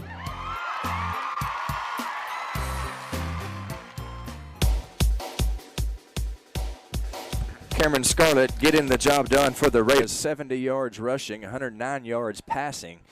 Big game so far here as the Raiders lead Batesville 13-0. A big game by the senior quarterback. And, Andy, that's exactly what we expect from Cameron Scarlett. We do. And and I talked earlier in the game that I'm really watching this offensive line. And if you remember, each time he goes to throw the football, I haven't seen a Batesville defensive player in the backfield putting pressure on him at all. Cortez Smith kicks off for the Raiders. The ball goes out of bounds. Flags fly. It will be an illegal procedure call against the Raiders because of the out-of-bounds kick. And the Pioneers will take over 1st and 10 from their own 35. We'll call that drive our Kavanaugh Auto Group Drive of the Night. To see Kavanaugh's complete inventory from the comfort of your home, log on to KavanaughCars.com. We really appreciate the Kavanaugh Auto Group sponsoring the broadcast tonight and want to invite you to hang around for the Kavanaugh Auto Group Friday Night Light Scoreboard Show. My pal Will Oswald will have all the scores for you as soon as they go final. He'll also talk with coaches and broadcasters around the area. That's Friday Night Lights Scoreboard Show at 9:30 on 95.3 and 96.9 The Ticket. So Batesville will take over 1st and 10 from their own 41-yard line. I guess they're saying that's where the ball went out of bounds, so it's at the 41-yard line. Storley under center. Witt the tailback. He hands off. Actually, he pulls back. Little bootleg pass is knocked down by Markellen Barber. Just almost intercepted, but a good play on the far sideline by Nettleton's captain, Markellen Barber. Well, I tell you, Nettleton's secondary is pretty salty. We've seen Juan Badilla and Markellen Barber. I mean, we've seen them make some pretty substantial plays at the high school level here in the first 3 weeks of play, and even already tonight. I honestly don't really know how you throw at those guys because they're playing some really, really sound secondary on the edges. You had Dorian Tucker in there, and the Raiders have Dorian got Tucker. Yep. Very good defensive backfield. Juan Badillo, Markellen Barber, Dorian Tucker. 2nd down and 10. Batesville to the line rapidly. Storley Gives to Witt, and he is hit immediately by the Raider defensive line. Cam Phillips also in on the stop. Jorge Salas. Salas actually was the lead tackler on that. He gets back to the line of scrimmage. No gain. It's going to be 3rd down and 10 for Batesville. Yeah, Nettleton's defensive line is, if you wanted to match them up against Batesville, the offensive line is much larger, much stronger. Offensive line for Batesville, height-wise, they're not matching up well. And, if you're trying to block people like Jordan Pegram all night, you're going to have a long night. It's 3rd down and 10. The Pioneers to pass. It is tipped and incomplete, almost intercepted over there by the Raiders, but it falls down incomplete. That's Juan Badillo, who almost made a circus play. 4th down and 10 for Batesville from their own 41. They're sending the punt unit out. Another stop by the Raider defense. Yeah, and being on the offensive side of the ball when you're trying to throw the football, when the defensive secondary is running a better route than your receivers and they're maybe a better athlete than your receivers, that's tough. That is really tough. And Juan Badilla, man, he can really – I've seen him in positioning and how he's positioning himself and his hips and stuff. He's really, really, really strong. The punt is off. It's a high punt. Lands at the Nettleton 35 and rolls forward 4 yards. That's where it's down at the Nettleton 31, and that's where the Raiders will take over 1st and 10. With 6:18 remaining in the second quarter, your score is Nettleton 13, Batesville 0. Well, to this point, stats on Cameron Scarlett and if you will, the offensive side of the ball for Nettleton, he's passed for over 100 yards already tonight. And that they're a pretty balanced offense right now. I would suspect that Nettleton is probably about 120 yards rushing, a little over 100 yards passing. That's a well-balanced offense right there. Definitely trying to look for tonight. Scarlett gives to Kobe Bradley. He is running right side. He is tackled by number 24, Adrian Gutierrez, after a gain of 1. It's 2nd down and 9 for the Raiders. If we have any listeners out there, I would really like to figure out a really, really cool name for Kobe Bradley because, man, he is so sweet to watch. His feet, he just dances on the football field. I'm thinking on that myself for sure. He's a talented running back. I heard you mention Walter Payton earlier. Of course, his famous nickname is Sweetness. Maybe we can play off of that somehow. I'm working on it, Andy. I'm working on that. It's 2nd down and 9 for the Raiders. Cameron Scarlett going to pass. Pump. Throw deep. It is complete to Jaden Brown. He's pushed out of bounds at the 31-yard line. Big throw, big catch. Cameron Scarlett to downtown Jaden Brown. That's exactly what Coach Hampton's looking for. He talks about stretching the defensive secondary. That's what you want. Jaden Brown is a good athlete. He can run. He can catch the football, and that was a nice throw and catch and hook up by Scarlett to Brown. And I think we're going to be calling that duo many, many more times this season. This time it gives to Kobe Bradley, running right up the middle. He is tackled after a gain of 1. 2nd down and 9. Ball on the Batesville 30. And let's go back to that last long pass play. There's nobody around Cameron Scarlett. Kudos to the offensive line because they are protecting their guy in the backfield tonight. No doubt about it. They deserve to have their names called, honestly. Number 70. Yep, 70 is Colin Gates. 54. That's Hayden Partee. 79. 79, that is Alan Campbell. 72. Ryan Crawford. 71. The sophomore, Garrett Campbell, filling in for Moses Williams. They are just they are doing outstanding tonight. 2nd down and 9 for the Raiders. And the offensive linemen, they are the servant leaders of a football team. They don't get credit like they deserve. I'm a former quarterback. I'll give them credit all night long. I promise you. Cameron Scarlett back to pass. Over to the left side, intended for Braylon King. It's incomplete. Incomplete. Yeah, there is a flag on the play. Yeah, it's going to be pass interference. The referee that was in charge of calling that was trying to get out of the way because they were barreling right at him.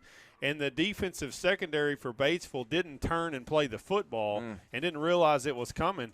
And I don't even you know what? If Cameron Scarlett saw that and he threw it anyway, that's some Tom Brady stuff right there. Smart. And just to throw the football because he knew the guy wasn't turned around and it was going to be pass interference. So I'm just going to go ahead and say Cameron Scarlett saw that, and he's playing next-level football and threw that right at him to draw the pass interference. Smart play by the All-State senior quarterback Cameron Scarlett. It's going to be 1st and 10 Raiders after the 15-yard penalty. Ball is on the Pioneer 15-yard line. Nettleton with a 13-0 lead. About 4 minutes and 44 seconds remaining. Nettleton looking to tack on. Scarlett back to pass. It is complete to Ken Warren McShann, battling for the pylon. Touchdown, Raiders! Well, Cameron Scarlett had all the time in the world. That play took a very long time to develop. Ken Warren McShann came from the opposite side of the field, and that was one of those crossing patterns to where you try to lose your guy as you're coming across the field. And if you can rub your guy off of the defensive player on the other side as you're crossing in the middle of the field, and Ken Warren McShann was allowed to just get about 5 yards away from his guy, and Cameron just lofted it up there.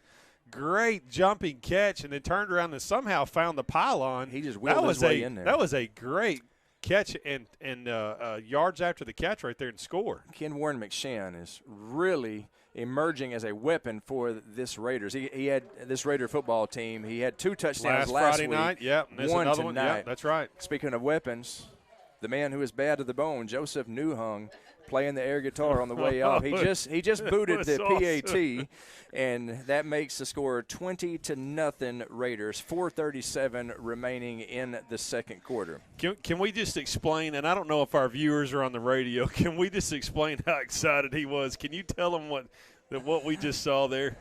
That was awesome. It was. He Joseph Newhung booted the PAT, and as he was running off the field, I don't know if he looked maybe a little bit like Chuck Berry, maybe the guitarist for AC/DC.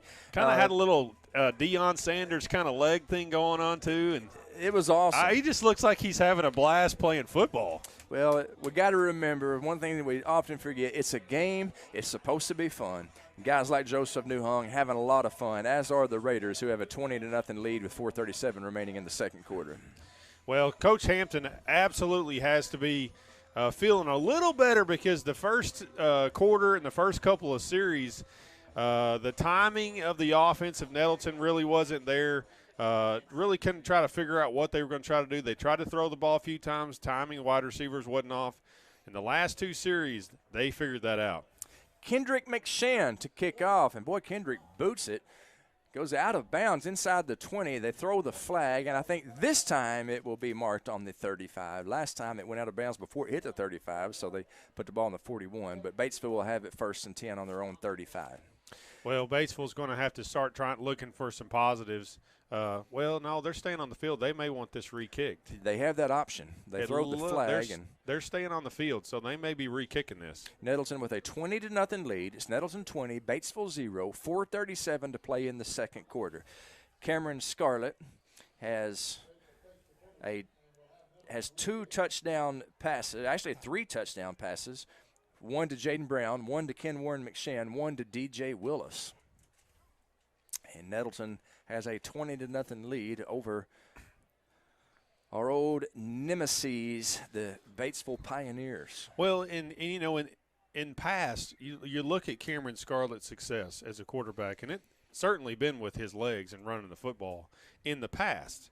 But as you see him mature and progress as a quarterback, he can throw the football. He has a nice arm. You watch him throw routes before the game and connect up with wide receivers. He can throw the football. He can deliver the football down the field, as you've seen that multiple times. And for him to take that jump from All-State to being one of the best quarterbacks in the state, as he puts both the running game and the passing game together, he is going to be a lethal combination in this 5A conference. Touchdowns tonight, all 3 coming from the pass. Kendrick McShann kicks it from the 35. Again, it goes out of bounds.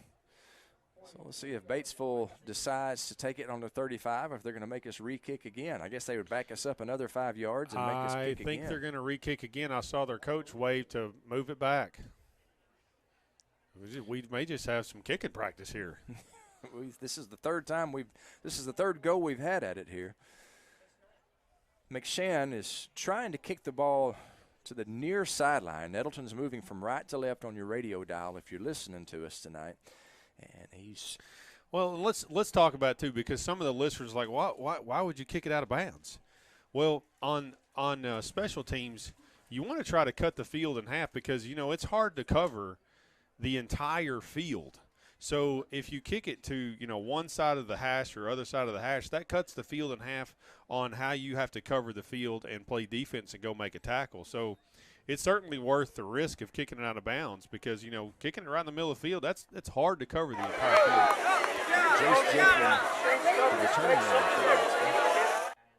Nettleton kicks it off from the 30. This one's going to stay inbounds. It's fielded at the 30.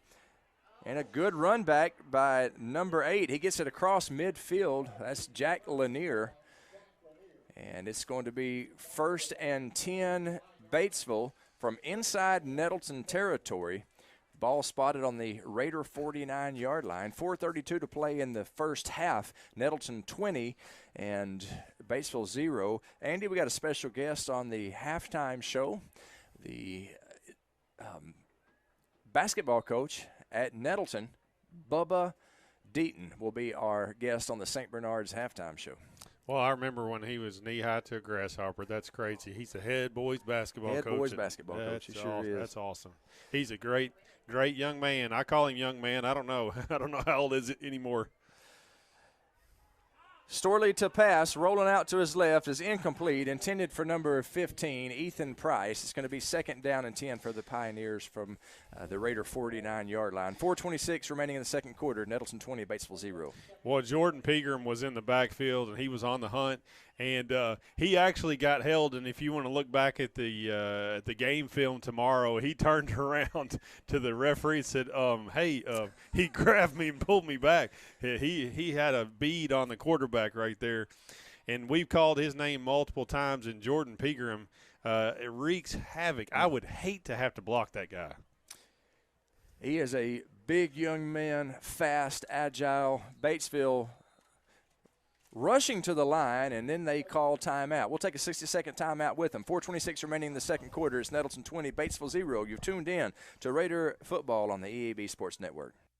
Your specialty print and ship store is the Safe Ship Store in Jonesboro. Owner David Leonard wants to help you with all your shipping and printing needs, and they'll always give you the best customer service and highest quality product for the absolute lowest prices in town. So when you need something packed and shipped, or when you need printed products, call the Safe Ship Store. Come in today to see all they have to offer. For the best customer service, quality, and prices, visit the Safe Ship Store, 2500 Alexander Drive, Suite C in Jonesboro, 870-333-5068. On the Front Row with Bedrow is brought to you by Gateway Tire and Service Center and Toyo Tires. Where there's always one thing you can count on, we go the distance for you. Before you hit the road for a trip across country or across town, drop by Gateway Tire and Service Center and check out the great deals on Toyo Tires. Whether it's tires or auto repair, you can always count on one thing. At Gateway Tire and Toyo Tires, we go the distance for you. At Gateway Tire in Paragould and Jonesboro, we go the distance for you. Second quarter action here at Raider. 4:26 remaining in the second quarter. Nettleton 20, Batesville 0. Batesville with the ball. 2nd down and 10 on the Nettleton 49-yard line. Well, Batesville has had very little success on the offensive side of the ball, so I suspect at some point they're going to have to start really expanding their repertoire and try to get the ball down the field. Storley rolling out to his left, plants, throws, looking downfield. It is intercepted by Dorian Tucker at the 25-yard line. He is running. He's across midfield. He's at the 45. He's still on his feet. Cuts back to his right. He's hammered, holds onto the ball, hits the ground.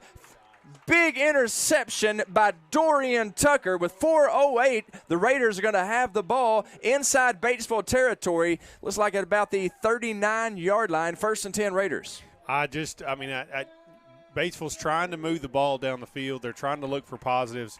But I'm going to tell you, Nettleton's secondary, each week they grow and they mature, and they have made play after play. I think they may have, 4 or 5 interceptions already this year in the first 3 games of the year. They go after the football when it goes in the air. Outstanding play by Dorian Tucker. 1st and 10 for the Raiders. Scarlett's going to pass. He pumps. Throwing deep. Going for it all. Is overthrown. Downtown Jaden Brown, the intended receiver. It's going to be 2nd down and 10. Well, we call that play a flag or a corner, however you want to call that. and it is a slant, and then you start veering off back towards the pylon. And Jaden Brown ran into some traffic right here. Cameron saw that again, and I think he tried to throw it because he thought it was going to be pass interference again. And so he threw it to a spot over here, fortunately, where nobody else could get to it. Right. But let's go back. Was anybody in the face of the quarterback? Not at Zero. Offensive line holding people up again. 2nd down and 10. Scarlett passing to Braylon King. Nice shoestring tackle over there by Batesville's number 8, Jack Lanier. The net result is going to be a loss of about 4, 3rd down and 14 for the Raiders. Well, let's give a shout-out to Jack Lanier because that was an outstanding open field tackle right there. That was Anytime nice. you can drop somebody in open field right there at a high speed, man, that's a tough play. 3rd down and 14 for the Raiders. They lead 20-0, looking to add to that lead. Less than 3:30 on the clock here in the 2nd quarter. Batesville's playing way off the ball here, and I wouldn't be surprised to see a quick out at the top or the bottom of the screen. Instead, a little screen pass to Kobe Bradley. He shucks some tackles, but unable to get past number 24, Adrian Gutierrez. He going to be a short gain, maybe of 1. It's going to be 4th down and 13, maybe 4th and 14 for the Raiders. It looks like we're going for it, but it's kind of hard to tell with the way our punt formation is. Yeah, it could also be a quick punt. We've done this a lot of times this year to where Cameron Scarlett's done a quick punt. I mean, you're at your going in just to pass the 50-yard line. Batesville just put somebody back here because they probably know Cameron's going to quick punt this. Looks like he is going to punt it, and he does. And it's fielded inside the 15-yard line. The Pioneer punt returner, number 8, Jack Lanier, he gets past the 20, and he is tackled at the 24-yard line. So with 2:30 remaining in the 2nd quarter, Batesville will take over 1st and 10 from their own 24. Nettleton has a 20-0 lead over the Pioneers. You know, if you're Batesville's offensive coordinator here, I'm not sure what you're going to kind of draw up here because you've tried to run the football unsuccessfully. You've tried to throw the ball, and our Nettleton's defensive secondary is just on the hump for the football, so they're going to have to go back to try to establish the run. Storley, the quarterback, he's going to throw it. Screen, has it set up. It is complete to Witt, and he is tackled after a gain of 7. That is Jorge Salas who made the stop. It's going to be, I say a gain of 7. That's a 1st down. That's 1st down yardage, gain of about 11. Well, that was really almost could have been a touchdown saving tackle there, so great job. That defensive line tracking that down. Well-designed screenplay. This time Batesville going to the ground with the ball carrier. He stood up over there by the Jorge Salas. Also a Kylan Butler in on the stop. Saw Cam Phillips had his nose in there. Big number 90. Jordan Pegram also over there. 2nd down and 9. Anytime your quarterback's struggling with confidence and you really haven't hooked up with wide receivers and you're concerned about a defensive line rush, you know, the screen is a great option to just try to get something going, you know. Raiders up 20-0 here in the waning moments of the 2nd quarter. Pioneers to pass. It is incomplete. In and out of the embrace of Jace Jeffrey. That'll stop the clock with 1:24. It'll bring up 3rd down and 9 for the Pioneers. Yeah, the quarterback there just kind of fumbled the snap just a little bit with his hands. And when you're trying to throw a quick out, you don't have time. I mean, so as a quarterback in the shotgun, and I didn't do that a lot, you know, when I played, we did under center a lot, but you have to watch the ball into your hands because if you're going to throw a quick out, you can't afford to have the ball kind of rolling around in your hands. 3rd down and 9 for Batesville. Storley to pass. Incomplete, intended on the far sideline for number 15, Ethan Price. That's going to stop the clock with 1:19. 4th down and 9. Batesville's going to punt. We're going to get the ball back with 1:19 on the clock. 2 timeouts. Yeah, I want to go back to the defensive play there, Juan Badillo.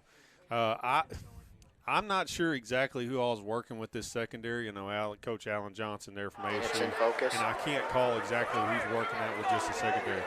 But these kids are playing defensive secondary like next level. They're playing hips, turn, run with the wide receiver. They're running, looking for the football. I mean, they are playing like they know exactly what they're doing. Markellen Barber fields the punt at the 35-yard line, and he is almost immediately tackled. Good punt coverage by the Batesville punt team. So Nettleton will take over 1st and 10 from their own 37. There is a flag on the play. A minute and 10 remaining in the second quarter. Nettleton 20, Batesville 0. It looks like it's going to be face mask against Nettleton. 5-yard variety. So Nettleton will maintain possession. They're just going to, it was obviously on the return, so they're going to back it up. It'll be 1st and 10 for the Raiders on the 30. So 70 yards to go if we want to add on to this 20-0 lead. A minute and 10 seconds on the clock. 2 timeouts. See if Nettleton runs the old 2-minute drill here. I really think they need to because they've done it once this year already, but this is something you have to have in your bag of tricks as you go through the conference play. Gets to Kobe Bradley, runs right up the middle. He is brought down at the 38-yard line. It's a nice gain on a little draw play. The clock is at 1 minute. Nettleton in the hurry up. It's a gain of 6. So make it a gain of 7. As he keeps on walking, it's a gain of 8. 2nd down and 2. Nettleton with a hurry up. Scarlett's going to pass this time on 2nd and 2. Intended and complete to number 3, Kobe Bradley. Little wheel route out of the backfield. He's got a 1st down. Wisely goes out of bounds at the 37-yard line. Stops the clock with 44 seconds. Big play, 1st and 10 Raiders. Great wheel route out. Cameron actually knew. He saw the entire thing unfold. And the nice thing you saw is Kobe Bradley get the yard, step out of bounds. He's already thinking and understanding how you run a 1-minute offense. Scarlett to pass again. He's going for it all. It is incomplete and is intended for downtown Jaden Brown. I thought I saw the official throw the flag, and now I see it. The flag is thrown. Like he tried to throw a flag and was unsuccessful. Well, he threw his bag. Okay. Yeah, he missed the flag, and he threw his bag, and then he found his flag and threw his flag. And I believe that's going to be defensive pass interference against Batesville. It is, and I'm a Nettleton Raider alumni, but there was not much there, honestly. I watched that play, and we got a gift right there if they're going to call pass interference because the ball really wasn't catchable. There was a little bit of contact, but you're going to see a lot more contact not called in the 5A East as we move forward. But we will take that. It is pass interference against Batesville. That'll be a 15-yard penalty. 39 seconds remaining in the second quarter. Nettleton leading 20-0. 1st and 10 on the Pioneer 28. Cameron Scarlett from the gun. We do have 2 timeouts. Scarlett to pass. Intended incomplete to DJ Willis. He's still going inside the 10-yard line. He is brought down. 1st down Raiders. It'll be 1st down and goal to go. 32 seconds on the clock. The clock stops for the moving of chains. Let's see if I see any flags on the field. I do not. Nettleton with less than 30 seconds on the clock. They hurry up. Scarlett from the gun. 1st and goal from the 8. Scarlett to pass. It's intended for Jaden Brown in the end zone. Incomplete. Jaden unable to haul that one in. It'll stop the clock with 24 seconds. 2nd down and goal to go from the 8. And Jaden kicking himself. He knew that he had 6 right there if he could hang on. Yeah, that was a really nice throw by Cameron Scarlett on a quick out. And really that's a pylon throw. You throw it right, and so you come back to the pylon. Just not able to secure that football. 2nd down and goal to go. Scarlett again to pass. Rolling to his left, and it's incomplete, intended for Ken Warren McShann. It'll be 3rd down and goal to go from the 8 for the Raiders with 19 seconds remaining in the second quarter. Yeah, there is a flag on the play. I'm afraid that's going to be holding on the offensive line for Nettleton. Anytime your quarterback is kind of sliding around. Is there not as big of a delay this time? And extending the play, you run the risk of the offensive line losing engagement on where the initial point of contact was. And the defensive line slides out to go they see what you see. All of a sudden that hand shows up, and boom, that's where the white hat got him. 2nd down and goal to go, and that pushes us all the way back to the 26-yard line. 2nd down and goal to go from the 26. Scarlett from the gun, and the play is whistled dead immediately That's going to be a false start against the Raiders. So it'll be second down and goal to go from the 31. 18 ticks on the clock. Nettleton with a 20-0 lead.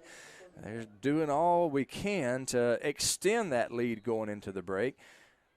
Right now we're moving backwards, moving in the wrong direction on the count of penalties. Well, as a former quarterback, I always said, hey, that's cool now. Now we have more room to operate, so you got to think positive here. I like the way you think. Scarlett back to pass. He is hit as he throws. It is intended for DJ Willis. He almost made a one-handed catch. Instead, it falls to the ground incomplete. So it'll be third down and goal to go from the 31 for the Raiders. 15 seconds on the clock. You know, one of the plays that I really like Nettleton runs is this wheel route to where Kobe Bradley comes out of the backfield. And they've been real successful. Had a couple of touchdown passes, one at Blytheville in the first week. That's right. I wonder if we couldn't dial that up down here at the bottom of the screen. Well, the ball is on the left hash. Nettleton has got 3 receivers spread out right. 15 seconds. Third down and goal from the 31. Scarlett to pass. It is incomplete, intended for Ken Moore and Max Shan. So this is going to be fourth down and goal to go. This will be the last play for the Raiders by hook or by crook from in the second quarter, in the first half of play. Nettleton 20, Batesville 0. Craig, you kind of have to think that Cameron Scarlett's going to be looking for number 8 right here. Right? I think so. He's near side. He's also got Ken Moore and McShannon up top. He's going to pass. He is looking for number 8. It's going to be that's got to be pass interference. That's got to be pass interference. He was basically mauled by the defensive back, but they don't throw the penalty. Excuse me for officiating in the booth.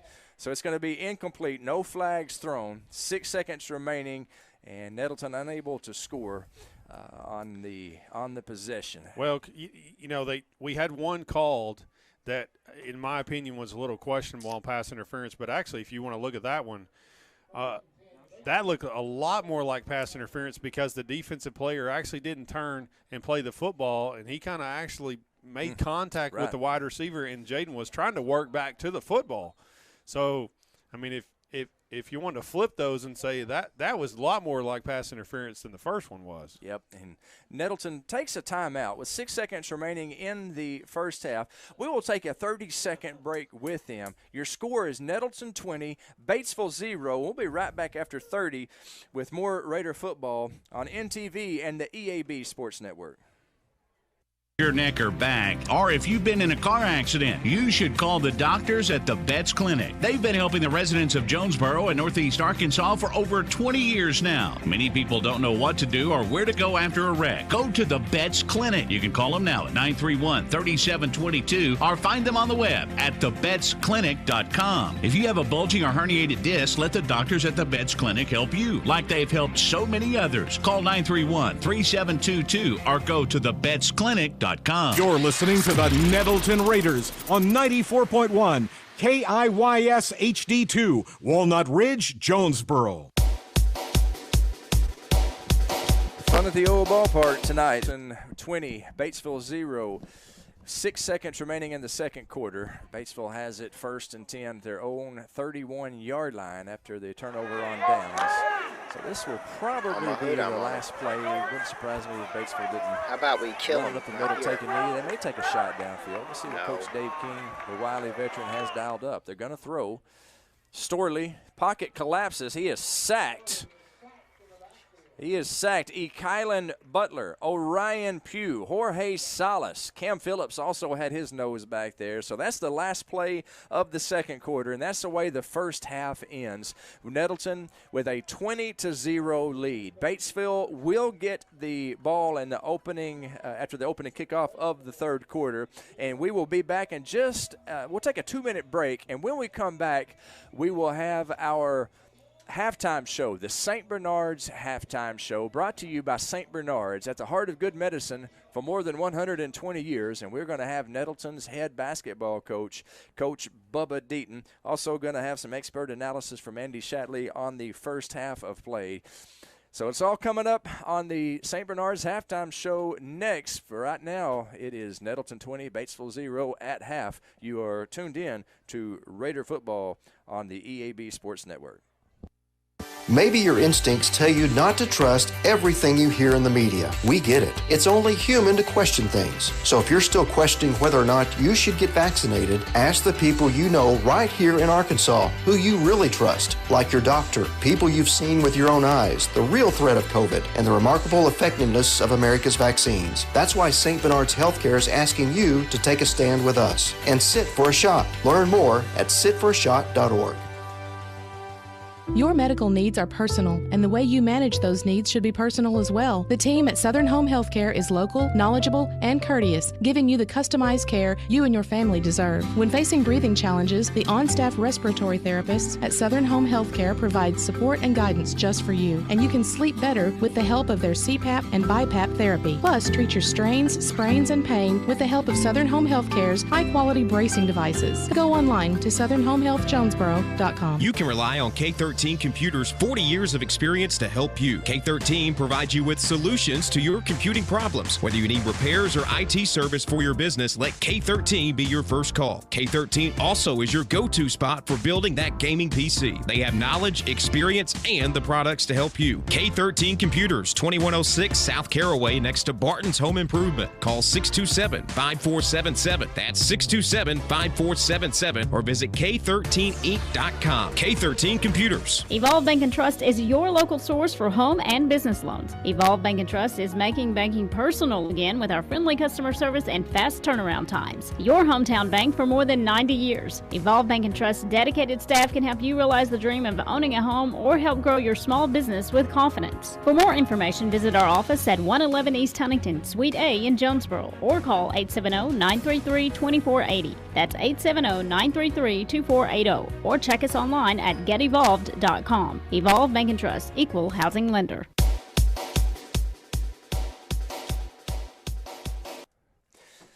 And we welcome you back to Raider Field. We welcome you to the St. Bernard's halftime show, brought to you by St. Bernard's at the heart of good medicine for more than 120 years. Here at the half, it is Nettleton 20, Batesville 0, and we are joined in the Baptist broadcast booth. Get better with Baptist.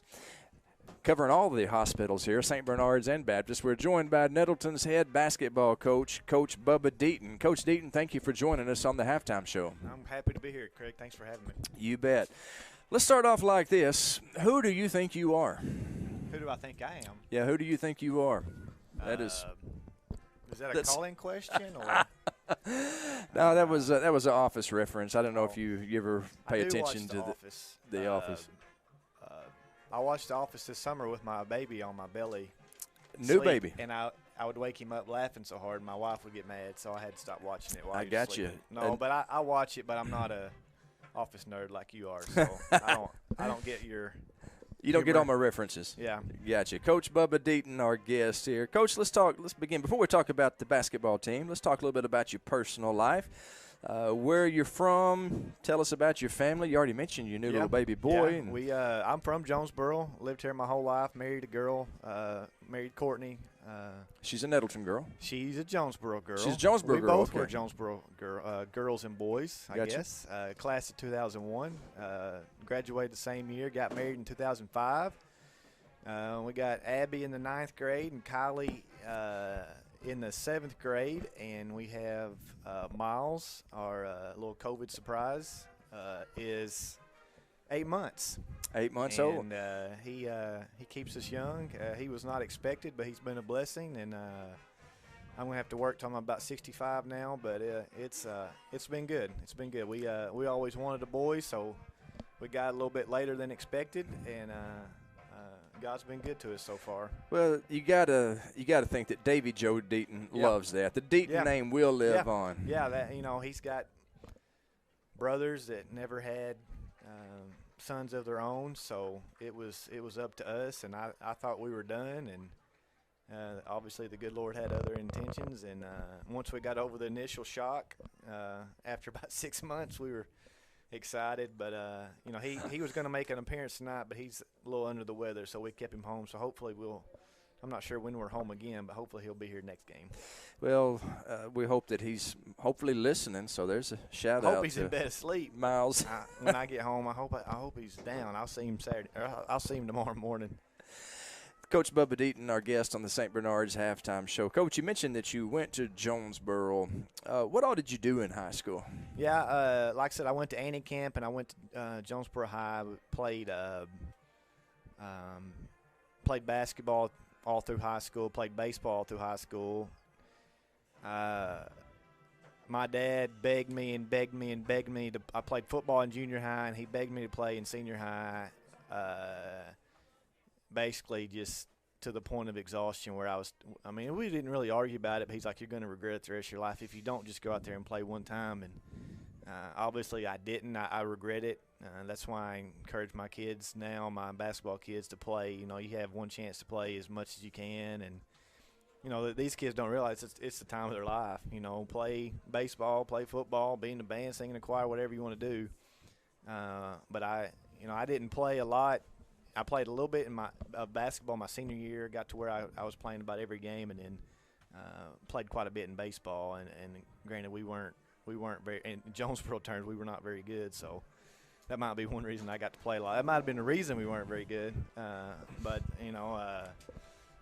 that's about it. So 3-sport star for the Hurricane. No, yeah. two sport. And I wouldn't say star. On the star ratings, I don't like. If that was a 5-star rating, I don't know if I would have had a star at all. That's a problem. I was on the team with coaching in your hometown. There's people out there that know the truth. Yeah. I would like to say that I was a great athlete here at Nettleton, Yeah. but there are people out there listening who know the truth. And Well, at my house, my dad, grew up with the Tommy Fowlers of the world, and his family, my family, and all my uncles coach. So at my house, the coach was right. I mean, it didn't play if he played or not. If he didn't play.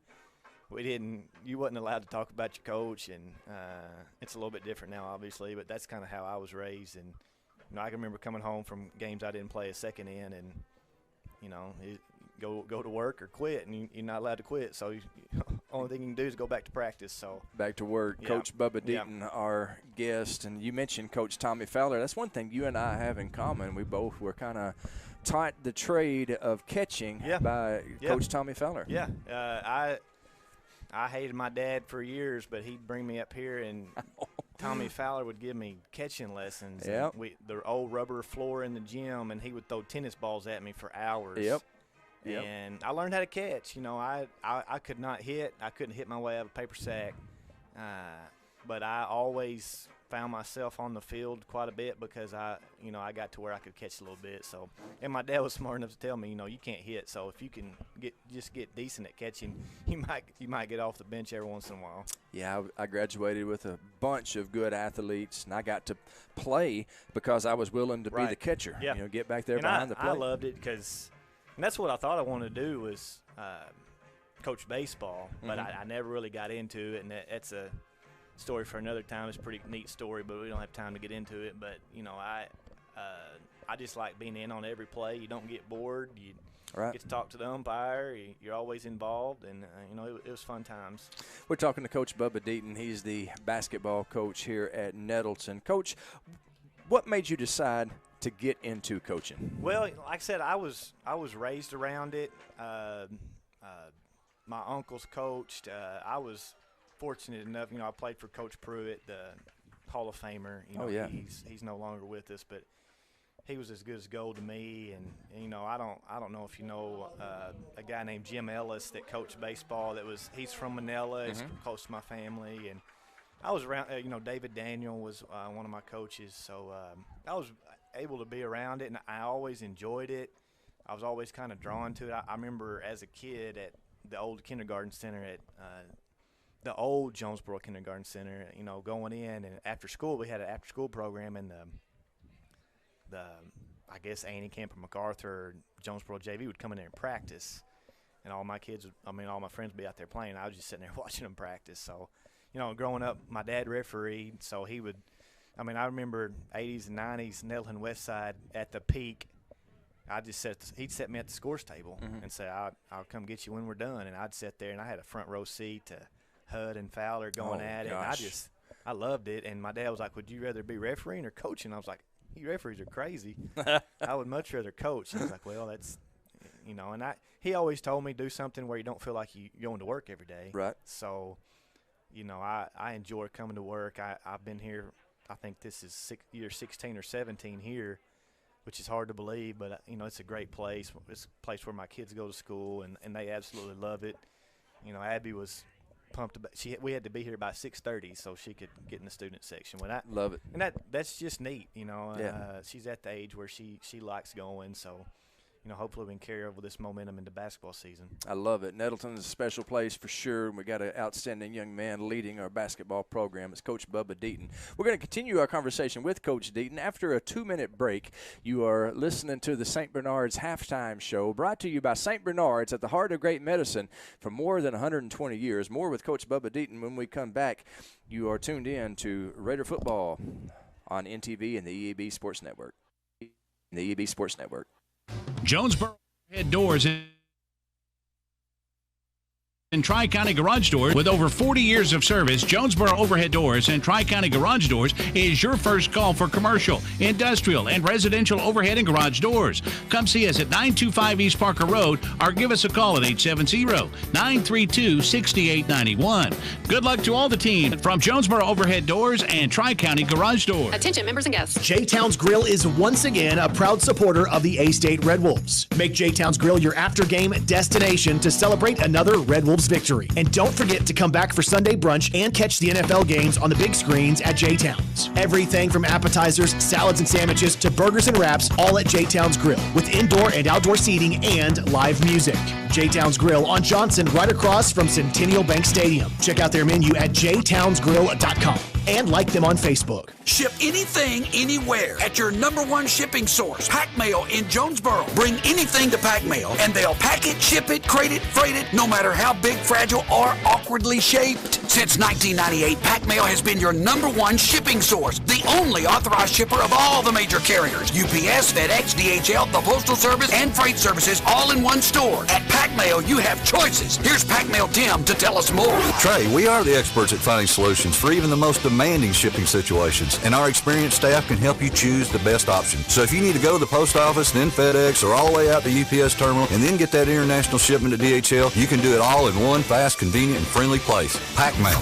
See, I told you, Pack Mail ships anything, anywhere, through any shipper. Pack Mail, voted the #1 printing, packaging, and shipping store in Jonesboro. Don't trust your shipping needs to just anybody. Trust Pack Mail. 361 Southwest Drive in Jonesboro. Ship anything, anywhere, today at Pack Mail.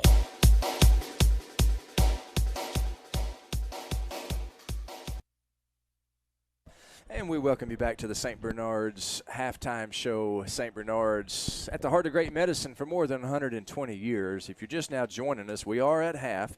Nettleton 20, Batesville 0, and we are joined by our very special guest, the head basketball coach at Nettleton High School, Coach Bubba Deaton. Coach Deaton, how long exactly have you been at Nettleton? Yeah, this is year 16, if my math's right. I did my student teaching here, so if you count that, it's year 17. So I did 4 years. I was Coach McCord's assistant for 4 years, and I was a junior high head coach for 9 years. Now I'm on my 3rd year. I don't know what that adds up to. Whatever that adds up to, that's how long I've been here. I think this is year 16, so I'm quickly becoming the dinosaur of the junior high staff. I think I've been there actually on the way here. Abby, my 9th grader, said I've been here as long as anybody but Miss Timmerman. Oh, my word. So I guess I'm getting there. You are, because Miss Timmerman has taught here for 53 years. I'm not quite on her. So there's some people at the high school that's probably got me beat, but at the junior high, there's only a handful that's been here as long as I have. So. Well, we're glad to have you at Nettleton for sure. Glad that you are leading our basketball program. Let's talk about that basketball program. Let's talk about that team. How are the Raiders looking so far here in the offseason? We've had a great offseason. Coach Ragsdale, my assistant, is he's in charge of the weight room. He's done a phenomenal job. We have a tremendous staff here. Jermaine Thomas is our new junior high coach. The kids absolutely love those two guys. They're good guys to be around. They're type coaches you want your kids playing for, and I like where we're at. We have 5 seniors in off-season that they're going to lead our team. Brandon Anderson, all-conference guy that come back last year. DeVaris Whitaker comes back. Andre Davis and Jeremiah Turner is 2 guys that played a lot the last few years. They started some games as sophomores and juniors, and we can finally put out a team that's kind of been through the fire. We hadn't been able to really do that the last 2 years, so we're really looking for, Jacob Boyles is another kid that a senior that's and all 5 of these seniors, take out DeVaris' junior year being gone, they've been in the program since their 7th grade years. So, and I've had them since 7th grade. So, we're really looking forward to their senior year. They're looking forward to it. They've been good so far. We got some juniors and sophomores as well. We got 5 guys on the football team that'll help us when they get back. So we hope they play till Thanksgiving or so, or a week after, and we'll get those guys caught up when they get there. But we've had a great off season. We're ready to get started. I admire the 2 sports stars in high school. Yep. Who are those 5 guys that you mentioned we got, on the football team? Cortez is one Cortez of them. Smith, right? Jordan Pegram, Braylon King, Darius Thompson, and Brandon Alexander. Okay. Are the 5. Now, some of them have played before and haven't. They might come back out. I'm not sure. But those 5 for sure were with us this summer. And we're probably going to play 2 or 3 of those guys a lot. Matter of fact, Jordan Pegram probably had as good a summer as anybody I've ever had here this summer as far as team camp games. And, he's such a good kid. Oh, gosh, yes. Yes. He's just a yes or no sir kid. He's a kid you can win with. He's a kid you can coach hard. Yep.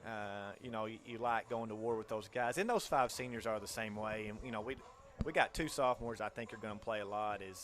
Taylor Smith's going to play a lot. Cortez is going to play a lot. So we'll get those guys when they get back. Coach Bubba Deaton, our guest here on the St. Bernard's Halftime Show. You mentioned a name who Raider fans will certainly recognize. The leading scorer from 2 years ago, left us last year, is back now. To me, that's big news. Yep. DeVaris Whitaker. Yep. Tell us a little bit about the DeVaris saga, how we got him back. Left in June, had some issues going on outside the court, and just came to me and said that he thought it would be best. And I was like, man, you do what's best for you. And he contacted me back at the end of last year, about probably April, May after basketball, and said he was coming back, and we've worked out the details. And, DeVaris was a phenomenal player as a sophomore. And that was when the league was just absolutely loaded. He just gives us another dimension scoring. He's more of a true point guard now. He doesn't have to carry the load like he did. A lot of times his sophomore year, if he didn't go get 20 or 25, we were in trouble. So he's not quite – and we've talked to him, you don't have to carry us every night. Right. You need to be a point guard. You need to lead this team. You need to get the ball where it needs to be. And, and I told him today that the only thing that matters – we've been close. We've played everybody in this league close the last 2 years, and we just hadn't been able to get over the hump. And the only thing that matters is us winning. It doesn't matter what you average or what you score or, what are you going to do tonight in this game to ensure that we win. And, I love them to death. Those seniors, it'll be a tough day when I have to say goodbye to them, and I'm not really looking forward to it. So, hopefully we can, the goal is to get in the state tournament. And once you get in the state tournament, you never know. If you can get out of this league, right, you never know. So, it's a grown man's league, but we feel like we're right there with anybody this year, and we're ready to go. Coach Bubba Deaton, the head basketball coach at Nettleton, our guest. Coach, when's the first game? First game's November 11th. We play Little Rock Catholic in the in a benefit game. I always tease Coach McCord, he's Catholic. I said, I'd always ask him who he was rooting for. We'll play Catholic in a benefit game, and then we'll go to Brooklyn for a tournament that following week. And we'll probably won't have those football guys for that. And I hope we don't. That means they've won a playoff game. So absolutely. It's almost here. We're about 6-7 weeks out, and we're looking forward to it. Coach Bubba Deaton, our guest. What exactly do you do for the football team here, Coach? On a Friday night, what do you do for the football team? I cheer for them. Hey, are you running clock over there? No, I thought you were the clock runner. No, I retired from the clock. Did you retire or get fired? No, I didn't retire. I didn't get fired. Okay. I had to coach golf this year. Got you. I got to coach golf this year. Right. So my lovely wife said no clock. So when she says no clock, I said yes, ma'am. So I hand the duties over to Coach Ragsdale, and apparently he's the new DJ. Yeah, he's got the place bumping over there. He does. Yeah, DJ Matt Ragsdale. Yeah, he. I don't know if bumping's the right word, but it's something. So no doubt about it. You Coach. know, I would be. You know, we talked about Coach McCord. You know, I wouldn't be where I was if it wasn't for him. I know we're probably running out of time, rambling on like Miss Lisa or something. Oh, hey, give a shout out to Coach Mark McCord. I miss that guy, man. I do. I wish I'm begging him to come up here and see us one day. Yes. But he was as good as gold to me, and I really owe my whole career to him. And you know, it's funny. We went to a clinic yesterday and saw Chris Beard and the coach at Oklahoma and 3 or 4 different coaches. They come in and do all these drills, and I was telling Matt, I said, they didn't do one drill that I didn't see Mark McCord do. So, you know, I got to learn from a guy that's really good, and he's just good with people. Right. He's a good person. He put his family first. Yep. And that's what I learned the most from him, and we're going to try to carry on his legacy through Nettleton High School basketball. Hey, we're looking forward to covering it, yeah, man. We're looking forward to it as well. Yeah, I am too. Focusing on these kids and bringing Raider basketball Absolutely. to Raider Nation. Yep. Coach Deaton, thank you for joining us, you. man. We'll take a 1-minute break. Appreciate it. Yes, sir. We'll take a 1-minute break, and then we'll have the second half for you. Nettleton 20, Batesville 0 at the half. Raider football on the EAB Sports Network. Special now at Jonesboro area Domino's Pizzas. Choose any 2 for $5.99 each, like a medium 2-topping pizza, oven-baked sandwich, pasta in a tin, Domino's stuffed cheesy bread, an oven-baked sandwich, salad, bread twist, marbled brownies, and so much more. Switch it up for lunch or dinner for your whole gang. The Mix and Match Special. Get any 2 for only $5.99 each at your Jonesboro area Domino's Pizzas. First Community Bank believes that community is everything. Our promise to stand by our customers is important in the good times, but even more important in the hard times too.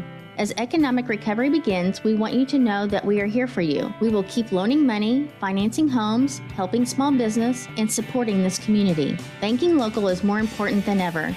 We invite you to make the switch to First Community Bank, your local community bank. First Community Bank, where community comes first. Member FDIC. Offer of credit subject to credit approval.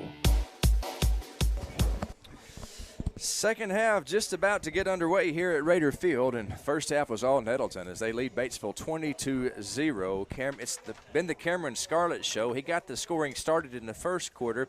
58-yard touchdown pass to downtown Jaden Brown with just 9:58 on the clock. The PAT was no good. Second quarter, again, same song, different verse.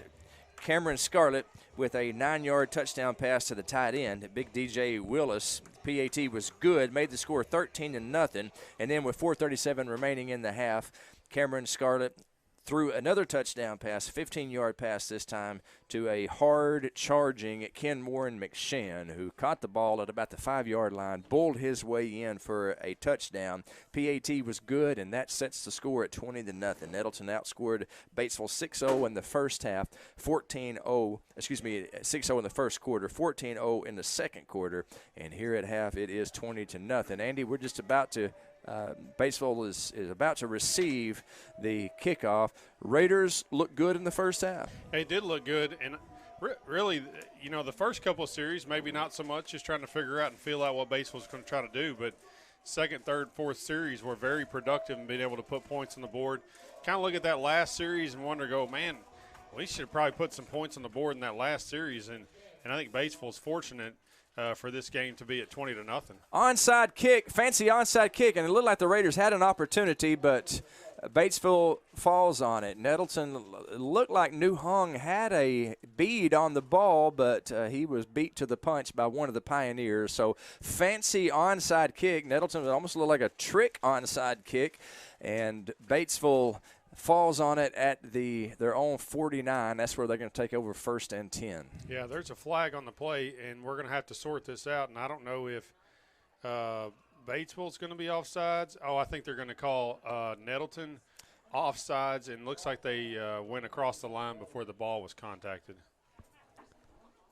So I guess Joseph was making sure it went 10 yards. Yeah, and there's going to be an option to re-kick if they choose. I bet you Coach King will take that good field position. That was a fancy little onside play there by the Raiders. Unfortunately, it is Pioneer ball, it looks like. It should be 1st and 10 at their own 49. Batesville's offense is out there. The quarterback, Jay Storley. Yeah, Coach King will take the ball 1st and 10 on the 49. Nettleton with a 20-0 lead here as the second half is getting underway. Yeah, the only real success that Batesville's had on offense is to try to get the ball outside and stretch plays, either swing passes or sweeps. There's not much going on in the box for Nettleton. From the gun, Storley back to pass. Gets the pass off. It is tipped and incomplete. Juan Badillo, Dorian Tucker on the defense. The pass is intended for number 25, Deshaun Brown, incomplete. Well, these cornerbacks for Nettleton are putting on a clinic. I'm telling you, if you watch the way that they are playing the wide receivers, they turn and run with them, and they kind of count in their head, 1,001, 1,002. You kind of know how much time that you have as far as throwing, how much time the quarterback has to throw the football. Turning their hips and running, making a play on the football, and they're playing a textbook cornerback. That is a 15-yard penalty against the Raiders. I didn't see what the call was there, Andy, but it's a call against Nettleton. It's going to be 1st and 10, Batesville, from the Raider 36-yard line. Was that unsportsmanlike? Something going on after the play? I didn't see that. I didn't see the unsportsmanlike call. My apologies, folks, but it's a 15-yard penalty against the Raiders. They give to Witt, running right side, and he is met immediately by Jordan Pegram. Pegram wrestles him to the ground. It's going to be a gain of 1, 2nd down and 9 for the Pioneers. Well, Craig, I guess we're going to have to watch the replay and figure out what that penalty was. That's a big penalty. Big penalty for sure. For sure. 2nd down and 9 for Batesville now. The ball on the Raider 35-yard line. 11:23 on the clock and ticking. We're in the third quarter. Nettleton with a 20-0 lead over Batesville. Hey, let's go! What we doing? Let's go! Storley under center. Witt, the tailback. He gives to Witt, runs up the middle, shucks one tackle, but he is met by a wall of Raider defensive linemen. Jorge Salas, Orion Pugh, the linebacker, also in on the stop. Cam Phillips also there to aid. No gain on the play. It's going to be 3rd down and 9. Wow, that's a great job of the defensive line there. You can see how low they are staying, and there is absolutely nothing there, and he gets tackled by a host of Nettleton Raider defensive line. Orion Pugh kind of finishes it off there. There's nothing in the box for Batesville tonight. They have absolutely made no positive yards on the inside of the box there. They've had a nice little pass. 3rd down and 9 for the Pioneers, dropping straight back to pass. It's a screen. They do complete the pass to Witt, and he is tackled.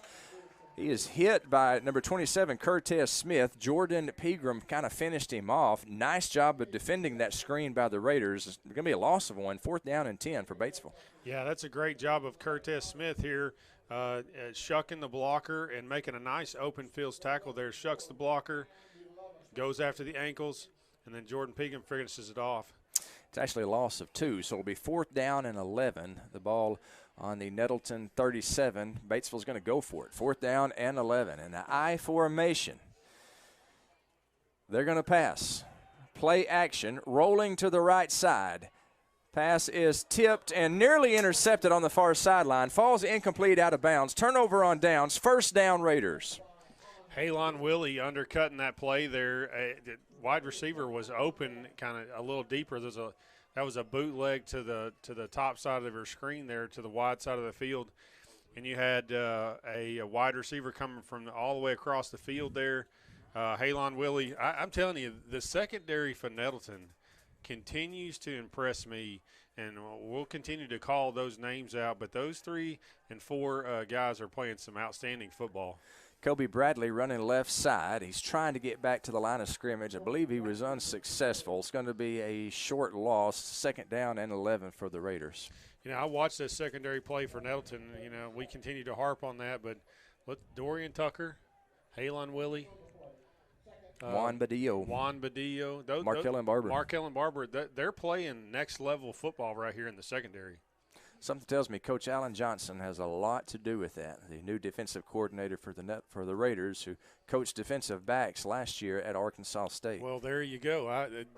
There it is right there, because, I mean, they're playing college-level technique.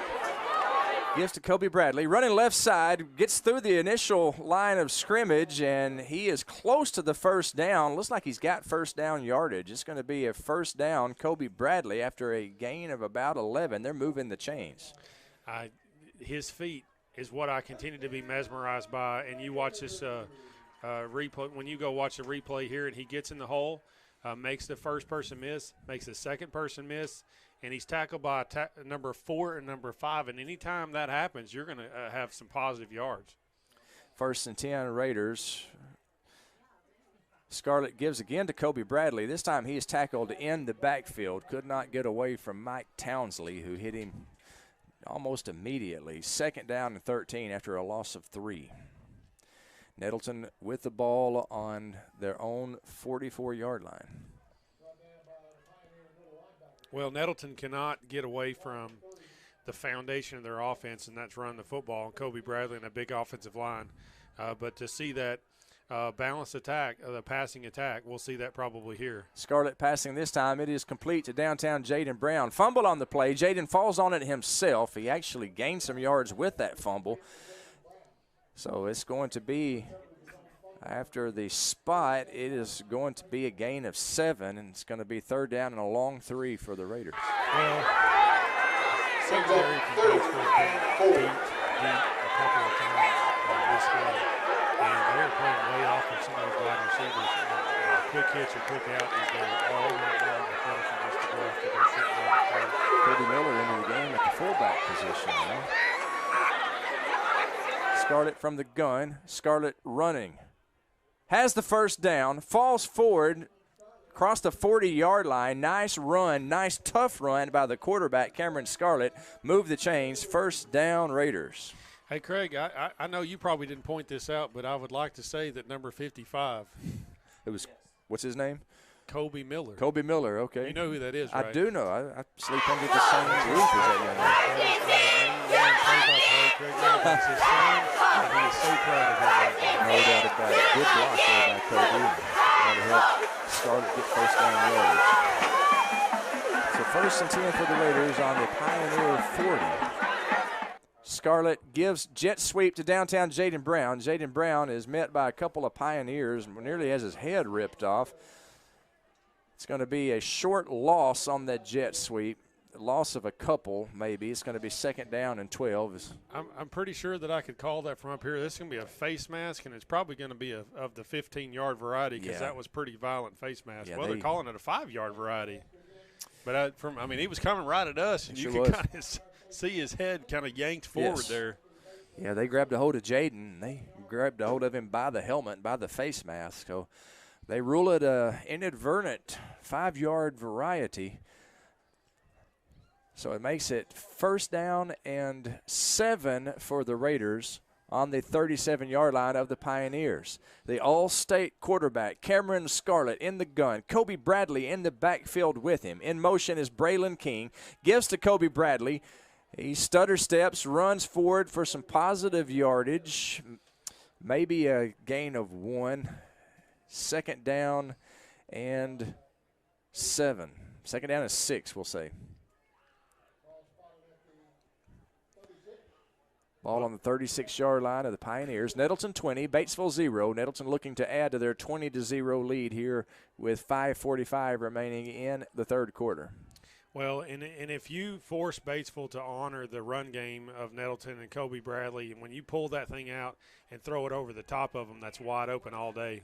Pass is complete to Ken Warren McShann to the 30-yard line. He's right there at the first down marker. And again, Ken Warren McShann getting tough yards after the catch. That's a first down Raiders. Big play, Cameron Scarlett to Ken Warren McShann.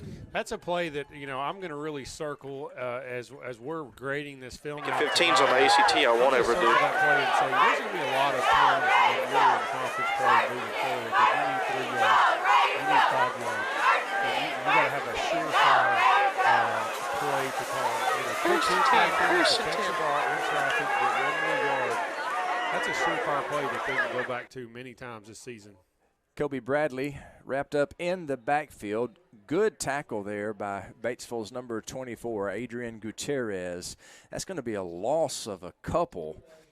Loss of 2. Second down and 12 for the Raiders.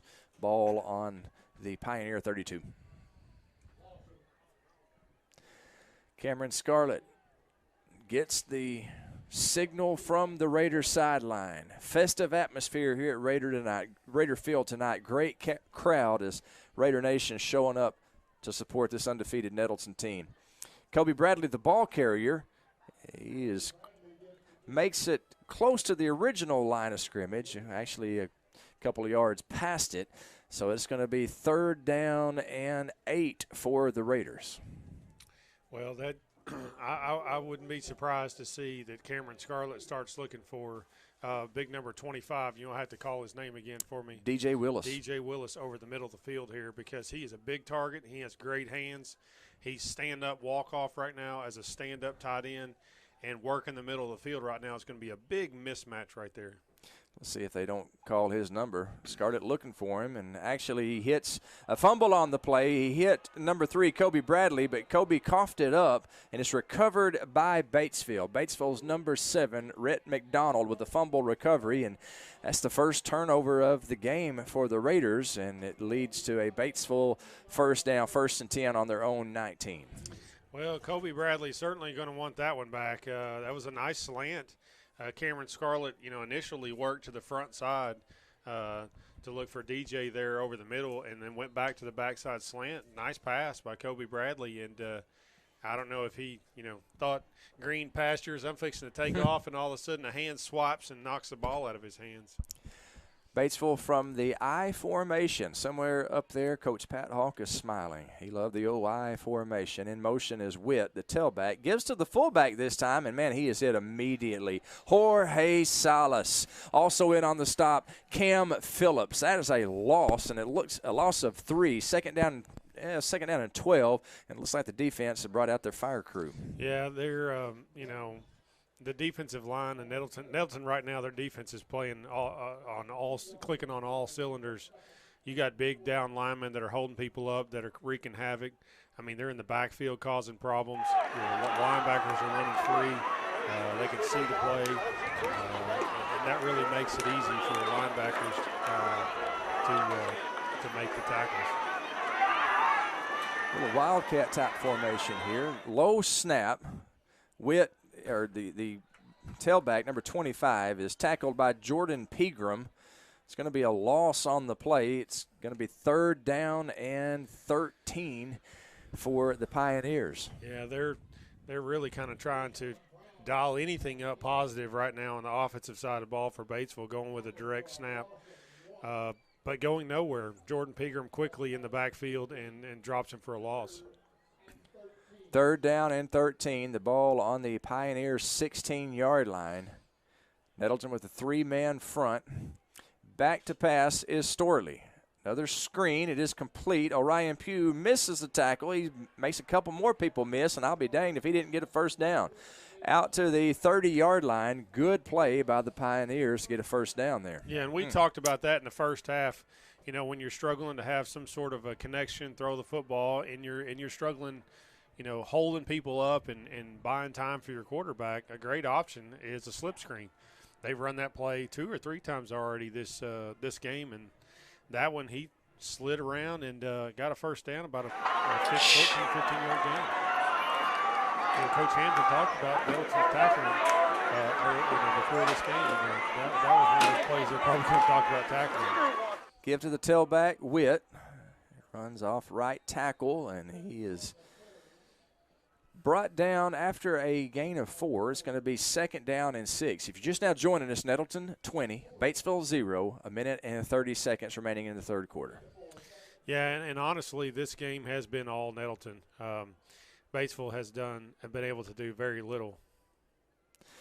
Back to pass is Storley. It is complete over the middle to the big tight end, number 89, Boston Hall. That's a first down.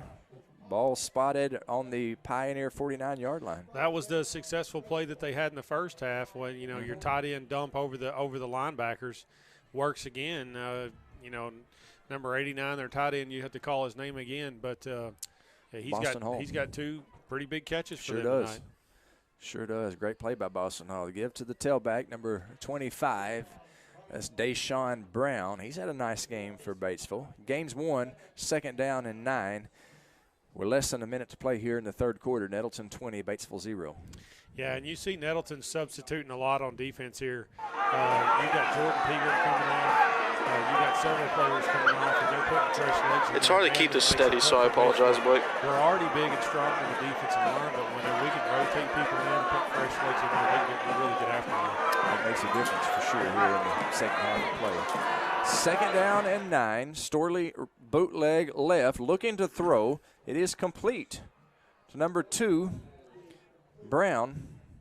He's tackled, Jeffrey, he's tackled by Dorian Tucker, but not before he gets first down yardage. 1st and 10 Pioneers on the 40. Now, this is going to be an interesting call here because I don't see where they're going to call pass interference unless this was, because it was a combination route run by the wide receivers. I don't know if they're going to call holding like they were trying to block because there was a combination route. So we'll see what they call here, if they call this on the offense or the defense. There is a flag down, and the line judge talking it over with the referee, Coach Stephen Hampton, down there pretty close to the little referee committee meeting, listening in. The white hat says it is holding. It's going to be on the offense, I think. Holding against Nettleton, holding against the defense, holding against the Raiders. So defensive holding. The call. I'll have to go back and watch the film tomorrow. I didn't really see that. Defensive holding, if I'm not mistaken, Andy, and you correct me if I'm wrong, that'd be a 5-yard penalty and automatic first down, I believe is the penalty for that particular crime.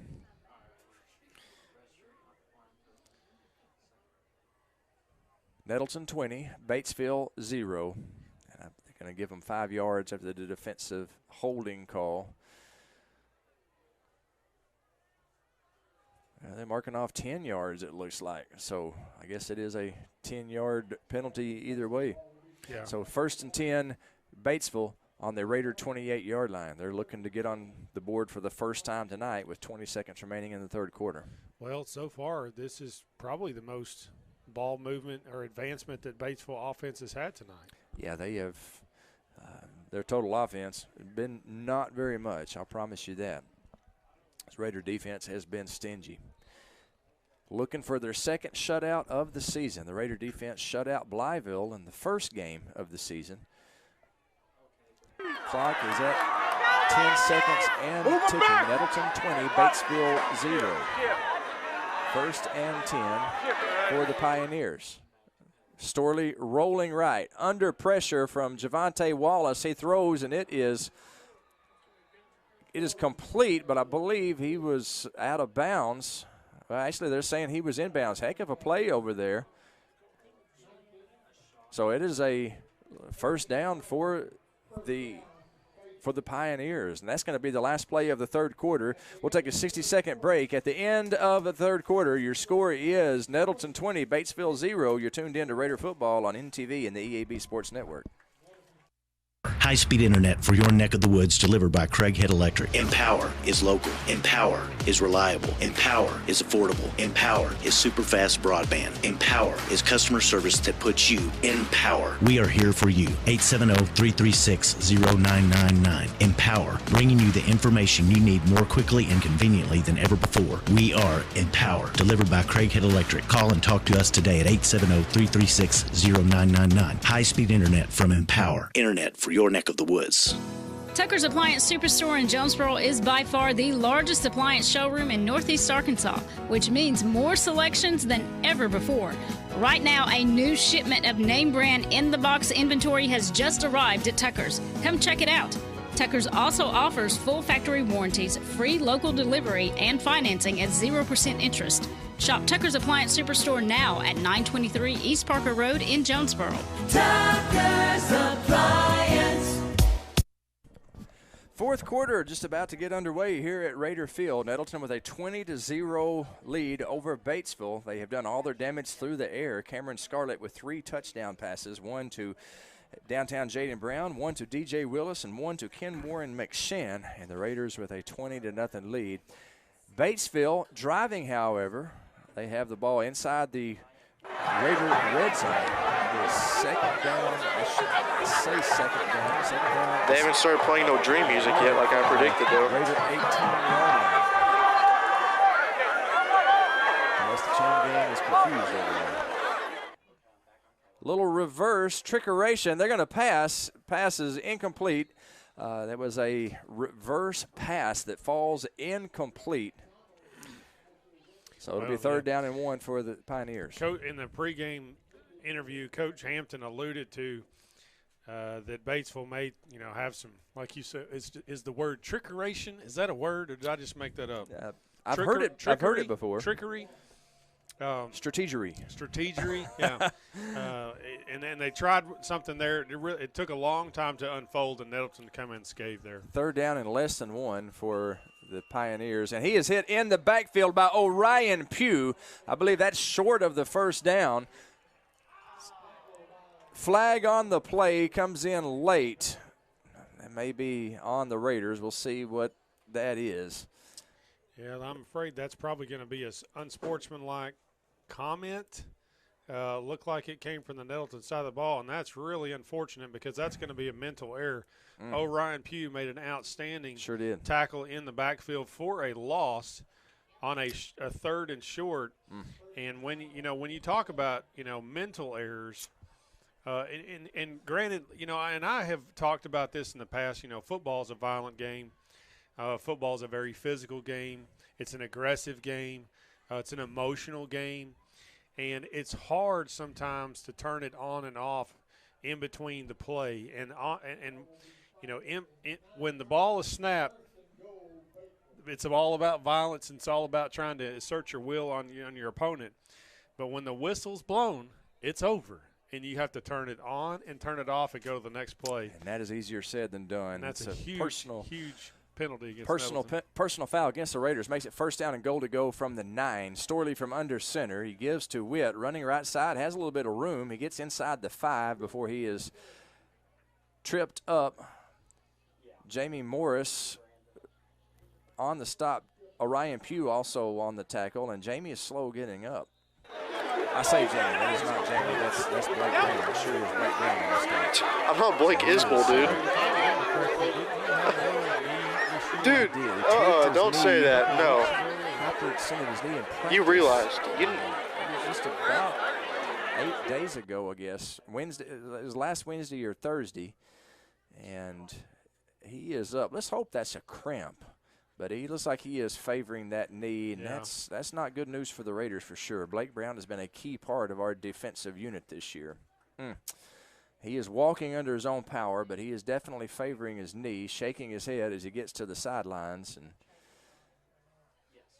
so let's hope that all is well with Blake. It's second down and goal to go from the Raider 5. Story from under center. Batesville, hurry up offense. They're going to pass. Bootleg left. It is incomplete. Intended in the end zone for, I believe that was Jace Jeffrey. And it is incomplete. It'll be third down and goal to go. Yeah, and their wide receiver looked like he's about to come up with a cramp too. You can see him quickly jump up and try to keep his foot pulled back.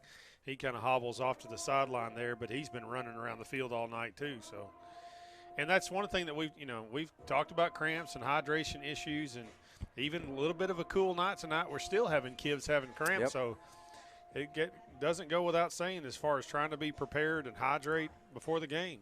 3rd down and goal to go for the Pioneers from the 5. Nettleton 20, Batesville 0 here in the 4th quarter. That's a touchdown, Pioneers. Pass is complete to number 89, who's having himself a heck of a game, Boston Hall. And Batesville's on the scoreboard, 20-6. Now your score. Well, Craig, that's really been one of their most successful plays tonight is to play action fake and look for the tight end over the middle of the field, right over the top of the linebackers. And he is 3 for 3 while throwing toward Boston Hall. Boston Hall, Boston Hall. What a great football name. Yeah. He has had a heck of a game tonight. Number 88 for Batesville on to attempt the extra point. We'll tell you his name here in just a second. Let's watch the play first of all. Kicks with his left foot just to make it fair. It is up and it is good, and there is a flag on the play. That's Essler Ordonez. PAT is good. Flag on the play after the play. PAT is good. Nettleton 20, Batesville 7. Now your score. 10:52 remaining in the 4th quarter. That will most likely be assessed on the kickoff here. And I'm assuming that will have Batesville kicking off from either the 50 or the 55-yard line. Yeah, it is going to be roughing the kicker against the Raiders. They normally kick from the 40. So if they add 15 to that, that would be kicking off from the 45. That's correct. The Raider 45. Well, I think that's going to be a series that Coach Hampton is probably going to really examine tomorrow on the game film because there's kind of a lot of things that went wrong there. Big thing was that penalty. Yeah, we had a great 3rd down stop by Orion Pugh, and all of a sudden we had a unsportsmanlike. And then had some unfortunate tackling down here, and their number 89, their tight end, has kind of run free tonight. He's 3 for 3. He's got 3 receptions. So obviously the defense is going to have to keep their eye on where he's at the rest of the game. Batesville kicking off from their own 45. You got to figure they'll be doing an onside. Instead, they pooch it. Jaden Brown fields it at about the 20. He's hit hard. Ball comes loose. It's loose on the sideline. Let's hope it got out of bounds. See what the referee says. It's going to be a Raider ball. Thankfully, Jaden Brown got hit, coughed the ball up. Nettleton has been hurt by fumbles tonight, and this time, thankfully, the ball hit the sideline, that white paint, and it's going to be 1st and 10 Raiders, the offensive unit out there. 10:48 remaining in the game. Nettleton 20, Batesville 7. A fumble right there would have made things very interesting, Andy. Yeah, and the way he's carrying the football, that's going to be a point of emphasis probably tomorrow in the game film, that he's going to have to put the football away. You can't put the ball out there like that. But the best way for Nettleton to respond is with a positive drive here. Cameron Scarlett running the ball up the middle. Good, tough yardage. He is marked down at the 30-yard line. It's going to be a gain of 4. It'll be 2nd down and 6 for the Raiders. Nettleton 20, Batesville 7, 10 minutes and 31 seconds on the clock. Clock is ticking. Nettleton led 20-0 at the half, 20-0 at the end of the 3rd quarter. Batesville scored 7 points, 20-7 your score. They scored in the 4th quarter. Scarlett in the backfield. Bradley with him. He gives to Bradley. Bradley running right side, has the 1st down. Move the chains up to the 39-yard line. Good, tough run by Kobe Bradley. Yeah, a long, sustained drive here based upon the strong running game that Nettleton has. It's time to walk up to the offensive line and say, okay, y'all need to take charge, and we need to really take the momentum back. I'm just going to walk up the stairs. Is to run the football right at people to the point where they can't stop you. So I would look for Nettleton to really run the football. Oh, my bad. My thing's dead. Scarlett from the gun. Kobe Bradley in the backfield. Brady King in motion. Gives to Kobe Bradley. Stutter steps. Falls forward. It's going to be a gain of 1. 2nd down and 9 for the Raiders.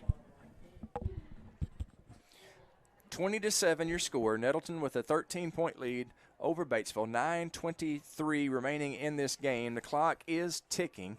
Nettleton keeping the ball on the ground, trying to eat a lot of clock.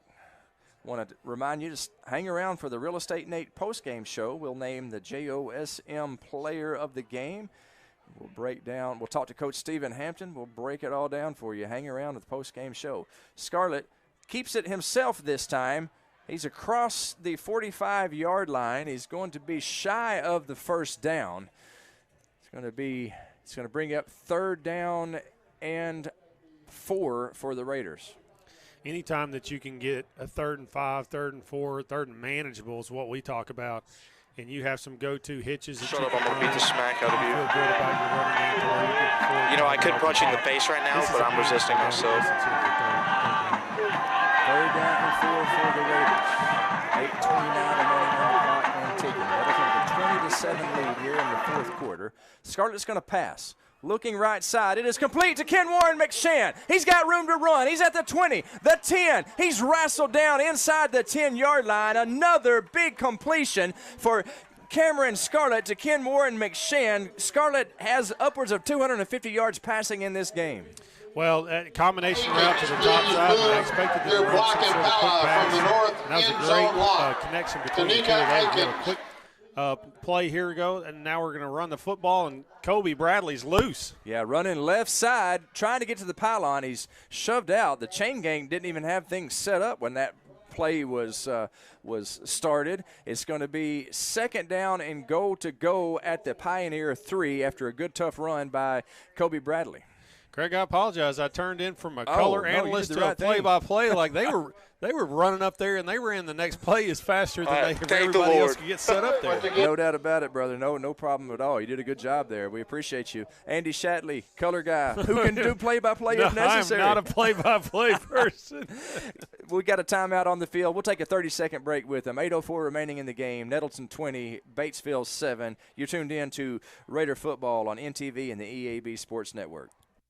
Your specialty print and ship store is the Safe Ship Store in Jonesboro. Owner David Leonard wants to help you with all your shipping and printing needs, and they'll always give you the best customer service and highest quality product for the absolute lowest prices in town. So when you need something packed and shipped, or when you need printed products, call the Safe Ship Store. Come in today to see all they have to offer. For the best customer service, quality, and prices, visit the Safe Ship Store, 2500 Alexander Drive, Suite C in Jonesboro, 870-333-5068.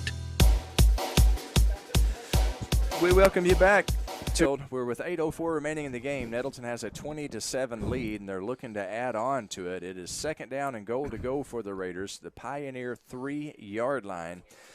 Well, I didn't even get much of a chance to talk about how great of a play that was. Yes. That was 3rd and 5, and that was actually a big down. And a quick slant combination route to the top. Cameron Scarlett, once again, had all the time in the world to throw. Through an absolute bullet strike to Ken Warren McShann, and he took off, split the middle of the field wide open. Scarlett runs it right up the middle, fighting for the end zone. He's in. Touchdown Raiders. Cameron Scarlett, 3-yard touchdown run. Touchdown Cameron Scarlett. Touchdown Raiders. Well, the student section's going crazy over here, Craig. I love to see the kids in the USA. They've got confetti going all over the place, and they're chanting USA. How cool is that? I love it. I love it. Does the heart of this old Nettleton Raider proud to see the student section down there cheering for the Raiders, decked out in the red, white, and blue. 26-7 now your score after a very determined run by Cameron Scarlett. He simply would not be denied. Joseph Newhung, I hope he makes this PAT just so we can see his celebration. It is blocked, so the PAT is no good. Batesville got it, but you cannot advance the PAT in high school football. So with 7:58 remaining in this game, your score is now Nettleton 26, Batesville 7. We will take a 30-second break, and we will have more Raider football when we come back. You've tuned in to the NTV and the EAB Sports Network. You've been told banks with branches don't have the digital capabilities you need. But why not have the best of both worlds? At First National Bank, we have all the online banking tools you could ever need. Plus, if you need something, we have real people in real places near you. Digital, with branches and real people. We know you can't be everywhere at once, but we can be anywhere you are. Check it, snap it, track it, pay it, move it, and ask it anywhere. First National Bank, putting you first, always. Equal housing lender, member FDIC. Fourth quarter action, Nettleton enjoying a 26-7 lead with 7:58 to play in the game. Cameron Scarlett has accounted for all 4 touchdowns, 3 through the air, 1 on the run. The All-State quarterback doing it all here tonight.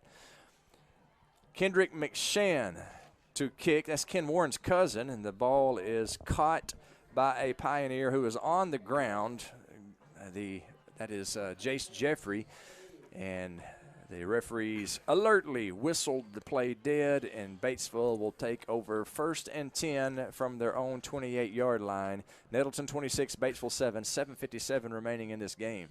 You know, the only real negative that you've seen from Nettleton tonight was that successful scoring drive from Batesville. Right. We had a couple of mess-ups, and I call them mental errors. When anytime you're going to have an unsportsmanlike, that's a mental error after the play. That extended their drive, and they punched it in for a score there. So the best way to handle that is just turn around and go score again, and that's exactly what Nettleton's offense did. Story to pass. In the flats, it is complete. Tackle made by Blake Brown. That's good news. Blake Brown back out on the field, a very talented linebacker for the Raiders. It's a gain of 7, 2nd down and 3. Clock still rolling, 7:40 and ticking. You know, Craig, you mentioned Blake Brown being out there. You know, I'm even getting to the point to where that crew, that linebacker crew, number 20, number 21, number 22. Yep, Peter Morris. They are really, really good. I mean, they're talented, they're physical, and they cause problems for offenses. 2nd down and 3. Storley, the Pioneer quarterback, under center. He's rolling out to his right. He's going to pass. It is incomplete. Good job there by Cortez Smith on the defense. It'll be 3rd down and 3 for the Pioneers, the ball on their own 35-yard line. Well, I'm going to give a lot of credit to Orion Pugh there. He's not going to get any credit on that unless the stats on the defensive side of the ball, they're keeping up with hurries. But if you watch that video, he had a bead on the quarterback, and the quarterback knew he was coming. He's like, I got to get the ball out of here. And so there's little plays like that don't show up in the box score that make a huge difference. 3rd down and 3. They give to the tailback, Witt. He has the 1st down to the 40. And they will move the chains. The clock, however, once the chains get set, will continue to roll. It's under 7 minutes now. Batesville in the hurry-up. Storley with a little sweep pitch to Witt. He's running down the sidelines. He got the 1st down. He's shoved out of bounds over there inside Nettleton territory. He makes it to the Raider 43. Batesville, a lot of tradition over there, Andy. They're down 26-7, but they're not quitting. No, of course not. And as a coach, you know, with a struggling team, you're looking for anything and everything that you can do to create positives. And even if this is a positive rolling into this 4th quarter, and even a positive to build on after the game to go into their next Friday night, you got to have positives here for Batesville. Storley to pass, man, it is almost picked off over there. Juan Badillo with good defense. He hit the receiver right as he caught the ball. So the pass is complete, but it's going to be for a loss. Loss of 1 after a tackle for a loss by Juan Badillo. 2nd down 11. Once again, we're calling the names of the Nettleton secondary, and they played a whale of a game tonight.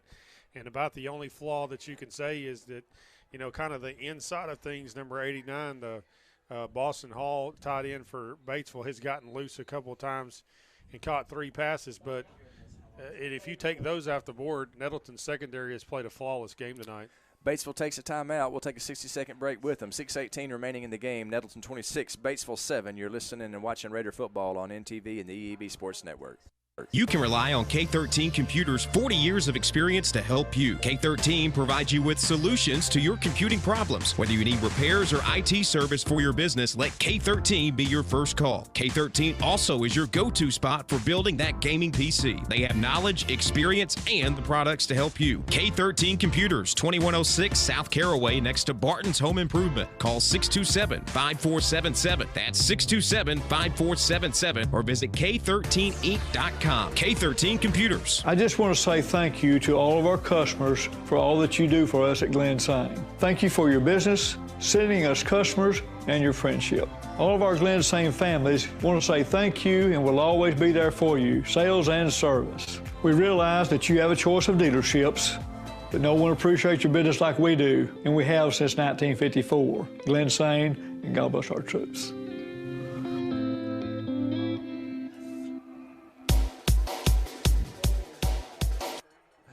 Fourth quarter action, and we are underway. That pass is complete. Batesville, we apologize. We came back a little bit late. That's Dorian Tucker, who just absolutely laid the wood on that play. However, the Batesville receiver able to hang on, and it's 1st and 10 Pioneers on the Nettleton 29. Nettleton with a 26-7 lead. That was a big hit there, Andy. Well, it was. Batesville with a hurry-up. He gives the number 25, and he's going to gain 6-7 yards. That's number 25. We've called his name several times tonight. That's Deshaun Brown. He's a shifty little football player. 2nd down and 3 for the Pioneers. And the play is whistled dead. Officials timeout. Yeah. Jamie Morris, number 22, linebacker for Nettleton's kind of getting up a little slow there, so I don't – and they've substituted him for him there, so maybe give him a little breather and kind of check everything out. Kylan Shelton running in. He's the talented sophomore linebacker for Nettleton. He's spelling Jamie for a play. We'll hope Jamie is all right. 5:27 and ticking. 2nd down and 4 for the Pioneers. They are knocking on the door of the red zone. Give to Brown. Orion Pugh tackles him, but not before he gets 1st down yardage. It's going to be 1st down and 10 for Batesville from the Raider 20-yard line. I say 1st and 10. It's actually 3rd down and inches. Another sweep to Brown. This time he has 1st down yardage. He's tackled over there on the far sideline. Ryan Pugh in on the stop. Also on the stop for Nettleton is Kylan Shelton. So now it's 1st down and 10 for Batesville from the Raiders 17. Yeah, you had mentioned earlier that Batesville's not going to roll over here. No. At this point, Batesville, you don't even look at the score because the things that they're doing on the field right now are good things. They're doing some great things on the offensive side of the ball, and they need to build off that. Nettleton leads 26-7 here in the waning moments of the 4th quarter. The quarterback rolling out bootleg right. He is tackled out of bounds, and that is the man we just mentioned a couple times before. That's Kylan Shelton, the sophomore linebacker, who tackles him out of bounds. It's going to be a short loss, I believe, on the play. There is a flag on the play. Yeah, number 12 for Nettleton. Badillo. I believe is going to be called for holding. Defensive holding, because that's where the flag got thrown, and it's kind of unfortunate because he really just kind of got tied up with somebody. He wasn't even really with them, and the wide receiver ran into him, and he wasn't watching, and I guess it made it look like he was holding him. They both went down on the ground, and it was kind of an unfortunate call there.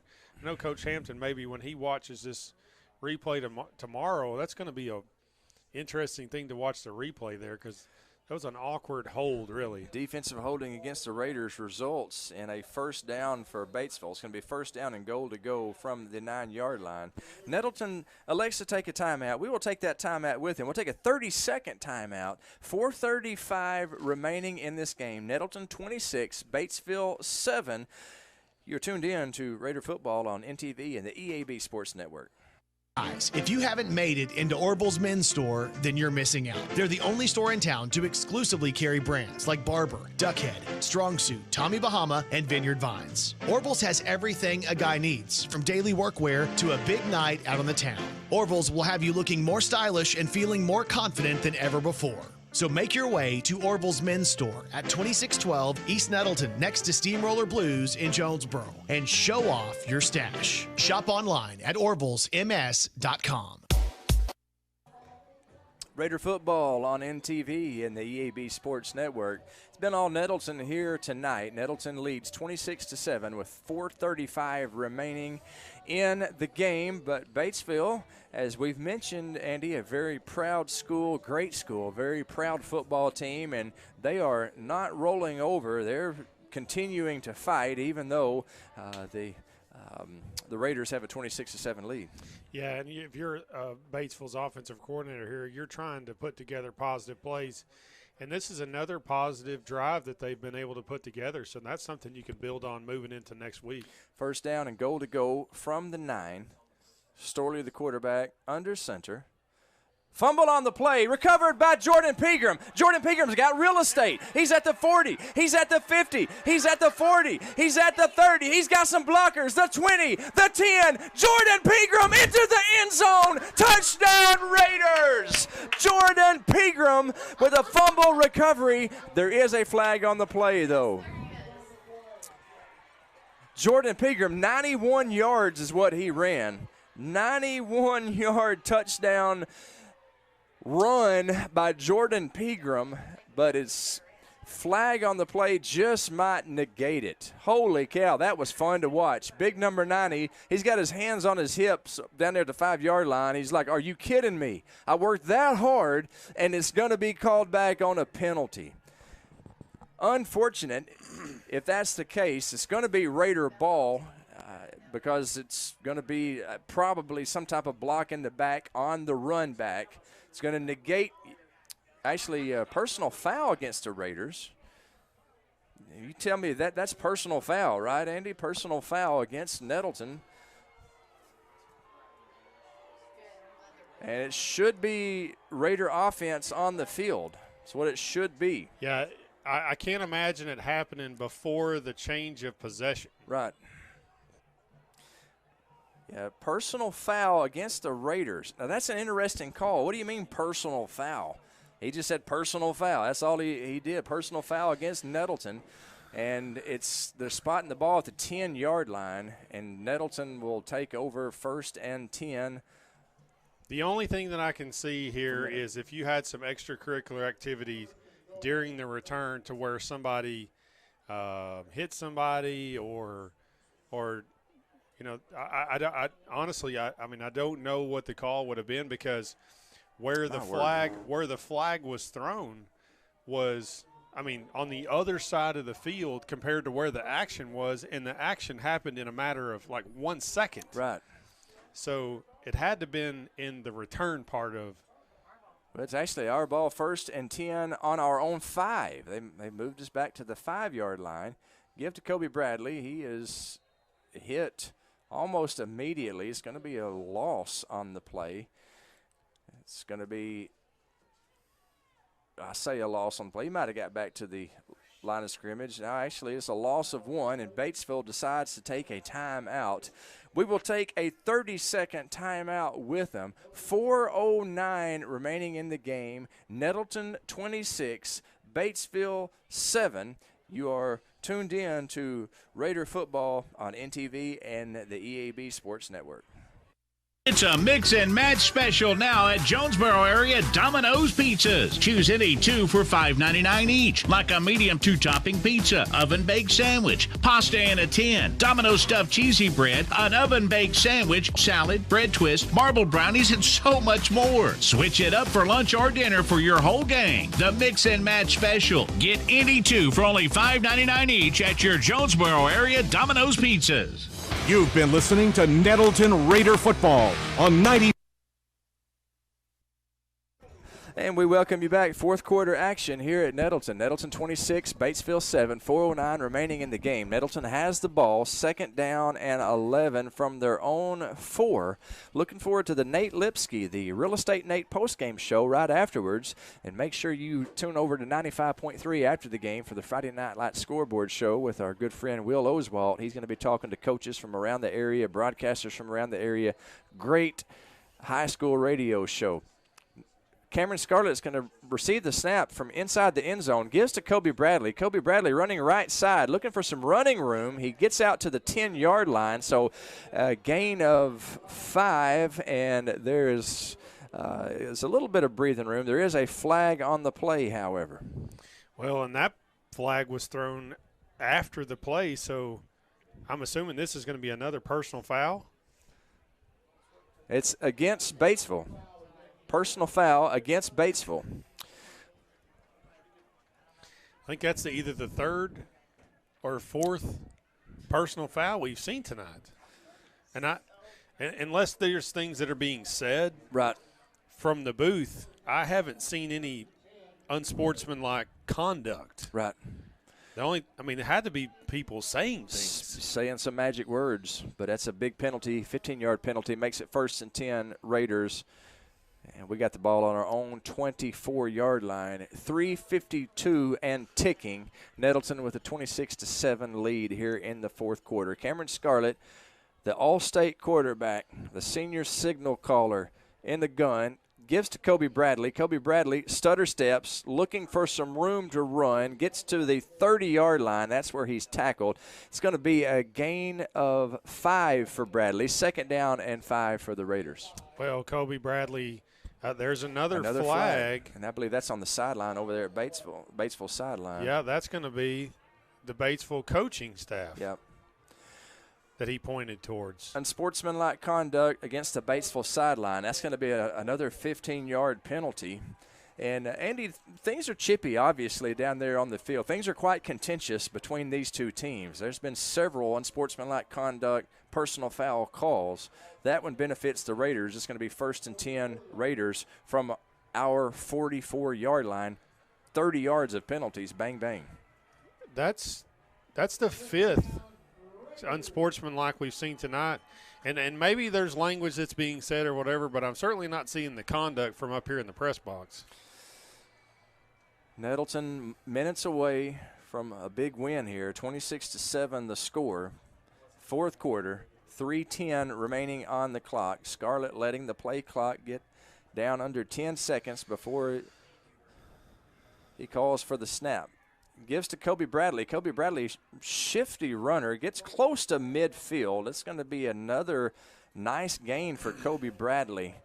He's a gain of 5. It's going to be 2nd down and 5 for the Raiders. Well, if you're Coach Hampton, what you want to see is you want to see a lot of Cameron Scarlett and Kobe Bradley here in the last 2 minutes and 40 seconds of this game. I'm not sure what's going on the field and the unsportsmanlike penalties, but this series really needs to put this game to bed right here. It's another reason you need to hang around for the Real Estate Nate postgame show. Andy Shatley will talk to Stephen Hampton. He'll get to the bottom of what the heck is going on out there with all the flags. Kobe Bradley bouncing out right side. He's got the 1st down. Stay in bounds, Kobe. He runs out of bounds instead, and it's a 1st down and a nice gain, but there is a flag on the play. Let's see what this is all about. It's going to be holding against the Raiders. Yeah, this game is turning into a laundry fest. Yes, whole lot of yellow fabric falling on the field out there. Well, and that stops the clock, and that's something Nettleton really doesn't want here. It's a nice run by Kobe Bradley, but all negated by a holding penalty. So it'll be 2nd down and 10 after the penalty. 2nd down and 10 for Nettleton from the 44. And the clock is actually rolling right now. 2 minutes exactly on the clock and rolling. Cameron Scarlett is going to let it roll down as far as he can, as long as he can. Nettleton 26, Batesville 7. Less than a minute 50 now to play.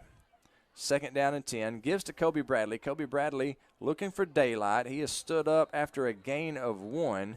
Never did get thrown to the ground, but he's pushed back. Forward progress, gain of 1. 3rd down and 9 for the Raiders. Kobe Bradley is really an exciting football player to watch. He runs the ball very, very hard. He fights for every yard. Most of the time, the first person who gets to him does not take him down, and that's a great sign of potential for him moving forward. He's very fast. So that's a nice combination for maybe playing, at the next level. Just over a minute to play. Nettleton 26, Batesville 7. 1 minute on the clock. Scarlett gives to Kobe Bradley. Running left side, trying to find the edge. Good pursuit by the defense of Batesville. Nice open field tackle there by number 7. That's Rhett McDonald, who tripped up Kobe Bradley. Going to be 4th down and 9. 44 seconds on the clock. 29 seconds on the play clock. I guess we're going to have to snap one more time, Andy. A change of possession would stop the clock. Well, what you do here is you let the play clock go all the way down and call a timeout, and then Cameron Scarlett will do his quick punt or whatever he does. 23 seconds on the clock and ticking. Nettleton should leave about 10 seconds on the clock when they call timeout here in a second. Nettleton on their way to a 4-0 record, just for the 9th time in school history, going to defeat the always tough Batesville Pioneers. Timeout, Nettleton with 11.5 seconds remaining on the clock. We will keep it right here during the timeout, and we will tell you to hang around. Nettleton 26, Batesville 7. Hang around for the postgame show, brought to you by Real Estate Nate. If you're looking to buy or sell a home, call Nate Lipsky. That's Real Estate Nate at 961-3927. Andy and I will name the JOSM Player of the Game, brought to you by Jonesboro Orthopedics and Sports Medicine, getting you back in the game for more than 40 years. We're doing all that up here from the climate-controlled comfort of the NEA Baptist broadcasting position at Nettleton High School. Get better with Baptist. Timeout is on the field, but they are wrapping things up. The little committee meeting is over, and the Raider offense headed back out there. There's 11 seconds on the clock. Nettleton with a big 26-7 lead. Scarlett from the gun. It's not the victory formation. I believe Andy's right. It's probably going to be one of those punts, and it is. It's a little quick punt, and it lands on the 25. Takes a slight Nettleton roll. Let's see if the clock gets to 0 before they down it. The clock hits 0. Your final score, Nettleton 26, Batesville 7. The Raiders win. They move to 4-0 on the season, 1-0 in conference after a big 26-7 win for the Raiders. Andy, that was seemed like a little contentious ending out there, but the Raider fans will go home happy tonight after a big 26-7 win. The post-game handshake's going on, and we will take a 3-minute break. When we come back, we will have the post-game show, the Real Estate Nate post-game show. We'll break down all the action, and we will talk with Coach Stephen Hampton. Nettleton wins 26-7. Real Estate Nate post-game show coming up in 3 minutes. Raider football on NTV and the EAB Sports Network. If you're looking for some land you'd like to populate, all real estate, real estate, real estate Nate. Listen, we all know the real estate market is crazy right now, so whether you're buying or selling, you deserve maximum value. You want real market knowledge. You want real negotiating power. You want real results. You need Real Estate Nate. Give me a call. I got you back. All real estate, real estate, real estate Nate. Call today. Real Estate Nate with Halsey Thrasher Harpole Real Estate Group. 870-261-3927. Demo's Smokehouse Barbecue on Johnson at Hilltop and on Main Street across from Jonesboro High School. Now, I'm from Memphis and I know barbecue, but there are people from Memphis that travel to Jonesboro to sample, taste, and enjoy Demo's Barbecue. No kidding. They come from Memphis, so no need to go anywhere else. Right here, the best barbecue is at Demo's. Any of the ribs, any of the plates, you can enjoy it all at Demo's Smokehouse Barbecue. My mouth is watering. Evolve Bank & Trust is your local source for home and business loans. Evolve Bank & Trust is making banking personal again with our friendly customer service and fast turnaround times. Your hometown bank for more than 90 years. Evolve Bank & Trust's dedicated staff can help you realize the dream of owning a home or help grow your small business with confidence. For more information, visit our office at 111 East Huntington, Suite A in Jonesboro, or call 870-933-2480. That's 870-933-2480. Or check us online at getevolved.com. Evolve Bank & Trust, equal housing lender. See Placid Tire Service for the right tire at the right price right now. Placid Tire Service is the area's biggest selection of in-stock tires at the lowest price. While others are searching for tires to order, we'll get you fixed up with a great set of tires and back on the road in no time with our 4 tires, 1 hour guarantee. Plus, we make the purchase easy on your budget with our Placid Tire Service card or no credit needed financing options. For the right tire at the right price right now, the choice is easy. That's Placid Tire Service. Put your daily office routines in the hands of people you can trust. Forrest Office Machines, your authorized Sharp document systems dealer in Jonesboro. That's right, since 1965, Forrest Office Machines has provided dependable office equipment and reliable service. We follow the equipment journey through all kinds of changes and developments, always on the cutting edge, whatever that is. And our partnership with Sharp document systems means we offer the very latest, most dependable equipment. And Forrest is the only office equipment dealer that when you need supplies, you can walk in our store and get it. And when you need it fixed, you can call us. This is Barry Forrest. My family's been taking care of equipment needs of businesses just like yours since 1965. I would love to work for you today. Put your daily office routines in the hands of people you can trust. Forrest Office Machines, your authorized Sharp document system dealer at 1005 G Street in Jonesboro. 932-7852. 932-7852. Call Forrest Office Machines today.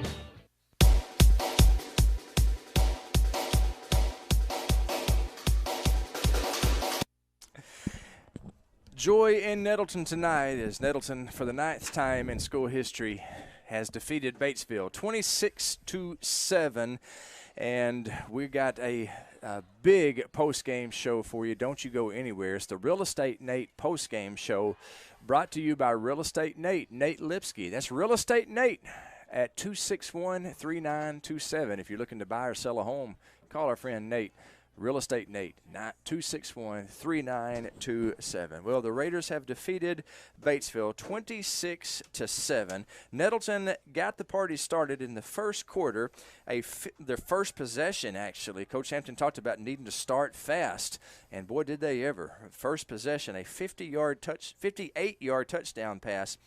Cameron Scarlett hooked up with number 8, downtown Jaden Brown, and we'll call that the Domino's delivery of the game. We got a new sponsor, Domino's Pizza, wow. Yeah. and that's the Domino's delivery of the game as Cameron Scarlett delivered a touchdown pass right in the breadbasket of Jaden Brown. The PAT was no good. The second quarter was all Nettleton. Nettleton scored 14 points unanswered in the second quarter. Cameron Scarlett threw to the tight end, DJ Willis, a 9-yard touchdown pass with 7:18 remaining in the quarter. And that made the score 13-0 after Joseph Newhung booted through the point after kick. Then more Cameron Scarlett with 4:37 remaining in the second quarter. Cameron Scarlett threw a pass to Ken Warren McShann. The line of scrimmage was the 15-yard line. McShann caught it, I guess, about the 7, and, man, he just bulled his way into the end zone. He was not going to be denied. Ken Warren McShann, his third touchdown in the last 2 weeks, made the score 20-0 after the Newhung point after. The third quarter was scoreless. Nettleton went into the half leading 20-0. Nobody scored in the third quarter. The fourth quarter, Batesville got on the scoreboard for the first time with 10:52 remaining in the game. It was a drive that was aided by an unsportsmanlike conduct call against Nettleton. You can bet Coach Alan Johnson is going to there will be a little bit of extracurricular activity in practice this week. There'll be a little extra running for the defensive unit on the count of that.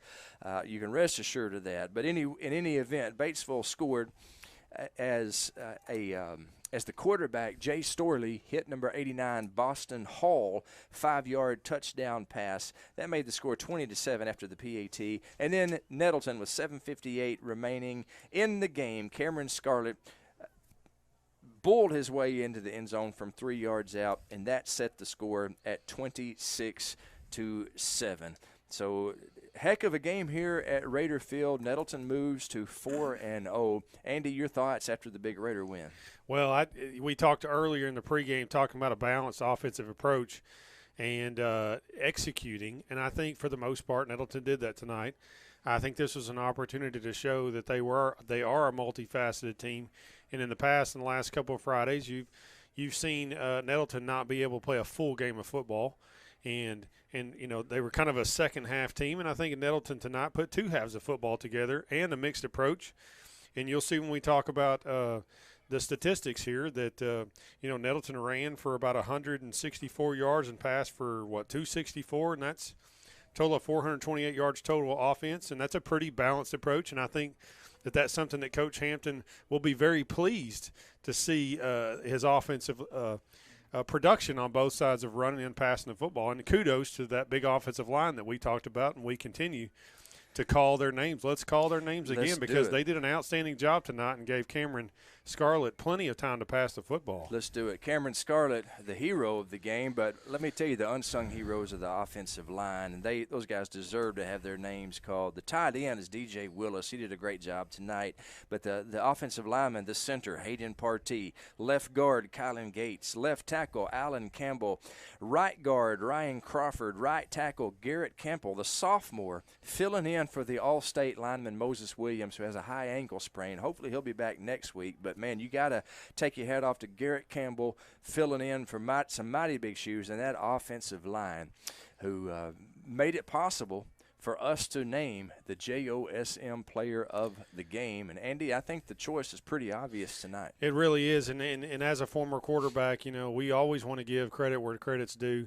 In the offensive, there's a lot of things that has to happen for the offense to be successful. And we had talked about the offensive line, and we had talked about the distribution of the football. We had multiple people catch touchdown passes tonight. Kobe Bradley did a great job of running the football. Wide receivers did a wonderful job. Jaden Brown, Kenmore McShann catching the football down, DJ Willis catching the football down the field. Yep. But our Jonesboro Orthopedic and Sports Medicine player of the game tonight is for a second week in a row, Cameron Scarlett. Yep. Cameron Scarlett passed for 264 yards, rushed for an unofficial 100 yards rushing, accounted for 4 touchdowns, 1 rushing and 3 passing. Those are some solid numbers. I said more than solid. Those are outstanding numbers at a leadership team at the quarterback play. He continues to show his maturity. There were a couple of plays that I had talked about tonight that looked like he was making some next-level executive decisions back there. Thankful to the offensive line once again to giving him plenty of time to throw the football tonight, but a very balanced approach.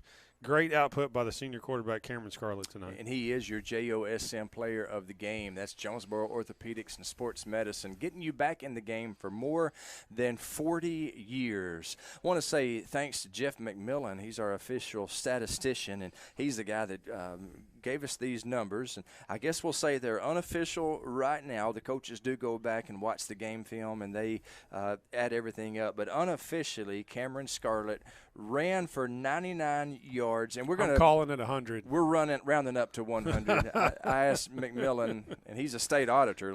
He wouldn't do it. I said, can we get 1 yard somewhere? The auditor in him said no, but Andy and I'm saying McMillan's unofficial 100 yards rushing. I'm with you. I'm signing off on that. Okay. McMillan's gone. Andy and I are calling the shot. So we're saying that he ran for 100 yards. He threw for 264 yards. And as Andy said, 4 touchdowns, 3 passing, 1 rushing. Your player of the game, JOSM player of the game, is Cameron Scarlett. We're going to take a 2-minute break. And when we come back, we're going to have Nettleton's head coach, a very happy Stephen Hampton. His team is 4-0, and he is going to have a conversation with Andy Shatley about the game. Looking forward to talking to Coach Hampton. Raiders win 26-7. A conversation with Coach Hampton when we come back here on the EAB Sports Network. You raised your family here. Did every July 4th here. Refinished the floors here twice. Sized up your daughter's boyfriends here. Waited in the doorway all day when your son was coming home on leave. This place has given you all you've dreamed of, and now it's giving again, in the form of a gourmet kitchen and the quietest dishwasher known to man. Realize your dream with a home equity line of credit from Simmons Bank. Dreams realized. SimmonsBank.com. Member FDIC, equal housing lender, subject to credit approval. Trust your heart to better care at NEA Baptist. Better access means communication with your award-winning cardiac team anytime, anywhere with the MyChart app. Better technology means leading the state with new treatments and interventions right here in Jonesboro. Better is an integrated team of experts at your service when seconds matter. Your heart deserves better. Find it at NEA Baptist. This is Keith Baird with Baird Auto Group. There's nothing that brings our communities together like high school sports. No matter what the scoreboard says, it's a winning feeling just to be a part of it. At Baird, we want you to have the feeling anytime you come into one of our dealerships. Good credit, bad credit, no problem. Don't buy anywhere else until you shop at Baird location near you. Don't get a bad deal, get a Baird deal. Because why pay more? Savings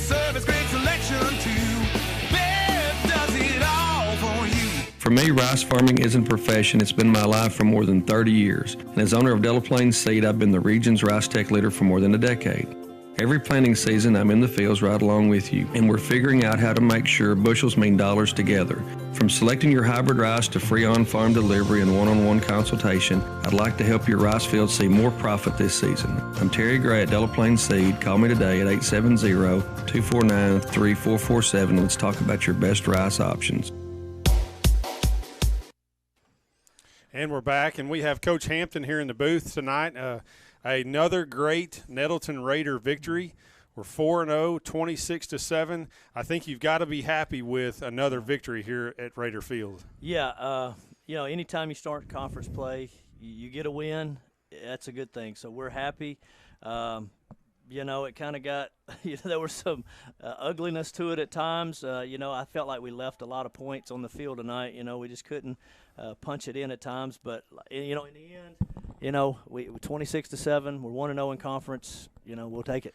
Well, one of the things that I had talked about at pregame, and Craig asked me, my keys to victory for y'all tonight, and one thing that I mentioned was your offensive line play and whether or not they were going to give Cameron time to throw the football tonight. And I really thought they give him all the time in the world to be able to distribute the football tonight. Yeah, I thought they played well. Because Batesville's going to bring pressure. They're going to blitz, try to get to us. I thought, for the most part, our offensive line held up and, gave him time, and he made, Cameron was able to make some big throws. Well, let's kind of piggyback on that. When you give Cameron Scarlett, a senior quarterback who has the experience that he has, if you give him time and ability to read the field, you've kind of wanted him to evolve into a multifaceted approach. I think you saw that tonight. Yeah, and it just makes us, even more difficult to defend, when you've got multiple receivers that are catching the ball.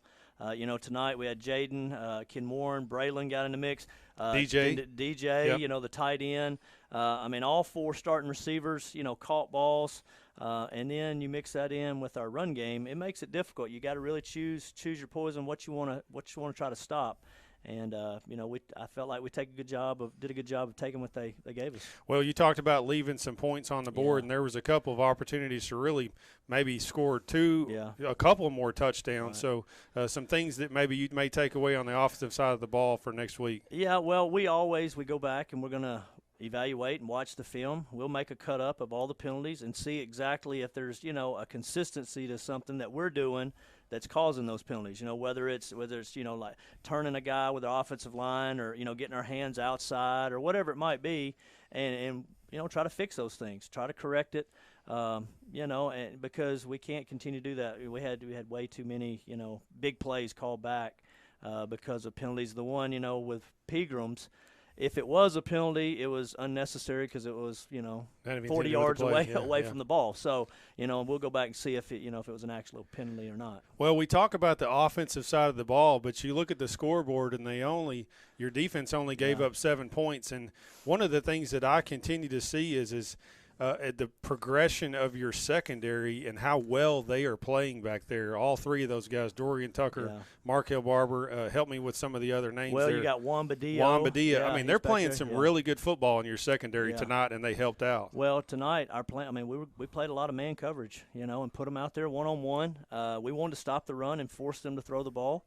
And challenge those guys. You're gonna have to be in coverage. We'll put Dorian back there at free. You'll get a little help, but and they stepped up to the challenge. And just be honest, our weekly, schedule. Monday is kind of base calls. Tuesday is our short yardage. And then Wednesday is our favorite day of the week because that's third down. And, Coach Johnson, when he comes in on Wednesday, he's always in a great mood because he loves third down. Mm-hmm. If we can get them in third down and long, we're going to bring the pressure. We're going to bring pressure, and those guys are going to have a chance to make plays. Well, I was really impressed with your secondary tonight, and they really made it difficult for Batesville to find some sort of positive. There was one drive that Batesville was able to put together, but you got to take your hat off to the Nettleton defense once again, and they continue to play really, really good football this season. Yeah. Like I said, we're going to be aggressive. We're going to come after you, and sometimes, some just feast or famine. Sometimes, you're going to give up a play here or two, but we're going to make a lot of tackles for loss, and our guys, they seem to thrive on that. Our defensive line, when they're playing well, they thrive on that, just, coming off the ball, making plays. It makes them hard to block. Well, another great victory by Nettleton tonight. Great environment, too, once again. Student section was all dressed out in red, white, and blue, and they were loud and proud, and the confetti every time we scored. So I would love to give you another opportunity to talk about what the environment's like in Nettleton football, and everybody needs to be seeing the product you are putting on the field. Yeah, I mean, we talked about it last week, the week before. It's only, we keep playing well. That student section is going to continue to grow. I saw some more faces that weren't there last week, and I think more kids are going to want to be there, and it just brings excitement to the school. Can't wait for Fridays. I've heard you talk about breaking this season into mini seasons. Yeah. Can you talk about what this middle season looks like moving forward for y'all? Well, we're in season 2 right now. Our conference schedule. So we started out tonight 0-0. Now we're 1-0, and what we do in season 2 will determine whether we get to play a season 3, and that's what we're playing for. We want to be a playoff team, and so every week counts. Next week's going to count just as much as tonight. And so we got to go and take care of business, and hopefully we'll just keep on a roll. Talk to us about our opponent next week. I mean, you have to feel like you have some good momentum going into this conference season, being 4-0, moving into this conference season. Talk to us about what we got next week coming up briefly. Well, we'll go on the road to Brooklyn. This will be our second year playing them. Going to their place for the first time. So, they played Wynn tonight. I don't know, the outcome of that. I know they've got a really good running back. He's only a junior. He's a really good player, low center of gravity, tough, hard runner. So they're going to be ready, and we just got to take this. We got to prove that we can go play at somebody else's house and take care of business. Very good. Well, Coach, it's always a pleasure to have you come up to the booth and be able to talk. And so far, all these have been really good talks. So hopefully we'll continue this going on. And once again, from the booth, congratulations on your 4th win. Thank you, Coach very Hampton. much. Yeah. And Nettleton Raiders, once again, come away with another win here at Raider Field. Score being 26-7. We typically talk to Coach Hampton, but now we're going to get the opportunity to talk to one of the players. Looks like we've got our JOSM player of the game, Cameron Scarlett. Cameron, my name's Andy, and Mr. Craig and I do the broadcast. Outstanding ball game for y'all tonight. And it will hold that microphone right there. Outstanding ball game for y'all tonight. It looked like you were really comfortable in the pocket offensive line. Me being a former quarterback, you kind of got give them guys kudos because they gave you a lot of time to throw the football tonight. Yes, they did. I mean, they bring it every week. I mean, honestly, without them, it's tough to play quarterback. Like every time, when stuff's not going good as a quarterback, everybody looks at the quarterback. But at the end of the day, it comes down to the offensive line. But when they're hitting on all cylinders, man, it's pretty. So tell me how you feel about being able to look across the field and have playmakers all over the field. You distributed the football to 3 different receivers tonight for touchdowns. How does that, as a quarterback, how do you feel like it doesn't really matter who I throw the football to? I got some athletes out there. Oh, it's amazing, and I have a tremendous amount of trust in every single one of my receivers. Every day they really just bring the juice every day. That's our thing, We show up to practice and we want to make plays. When the ball's in our hands, we want to make plays, and I feel like they really brought that tonight. Well, you have certainly shown to me up here in the booth that you are growing over the last few years and also growing from week to week. What are what is something that you look at and go, I need to improve on this part of my game, and I'm going to do better at this? Is there something that maybe you're identifying that you're going to really work on maybe this week or this season? Honestly, just playing football. Yeah. Simple as that. Just I feel like early on in the season I was just kind of stressing a little bit, just trying to say, hey, I got a big role, got to hold up to the standard of being a quarterback here at Nettleton. But at the end of the day, you just got to go out there and play football. That's a great answer because I think as you answer that, that's exactly how I've seen you play. The first week was kind of like trying to figure out, it was a little nerves, trying to figure out what kind of quarterback you're going to be, and to see the growth in the last 2 or 3 weeks, man, you're turning into a really nice football player, and it's fun to watch you up here. So from an old quarterback here back in the day to the new quarterback of today, congratulations on a big win. Congratulations on this is week number 2 for you being named player of the game for us up here. Continue to go, continue to work hard, and I'm so excited for what you're doing in Nettleton football, and I'm excited for the future in this season. So congratulations tonight. Thank you. Thank you. All right. That's Cameron Scarlett, the JOSM player of the game. Well-spoken young man. Oh, man, yeah. I wish that I could do what he does. I mean, I could throw the football, but the way he runs and carries himself and the product of the football team that they have on the field right now, there's something special. Yep. And the Nettleton fan base, they had a nice crowd here tonight. We had a nice crowd here tonight. But there's a bunch more people in this school that need to be seeing what's going on with this football team. This is a special football team right here. Special football team, special year, and it continues next Friday. We will bring you all the action here on the EAB Sports Network. We'll be at Brooklyn for the first time in history. Nettleton will be playing at Brooklyn against the Bearcats, a very tough football team. They surprised some people last year. Andy, we're gonna have our hands full next week with the Bearcats. Well, and we talked about that a pregame here to where you have an 0-3 Batesville team coming to Nettleton, and in good championship teams, they worry about what they need to do, not what the other team's going to do. If they take care of business, if Nettleton takes care of business, like Coach Hampton said, when they're a multifaceted team, when they're executing on offensive side of the ball, and it is well and as physical as they're playing on the defensive side of the ball, they are a very, very difficult team to handle.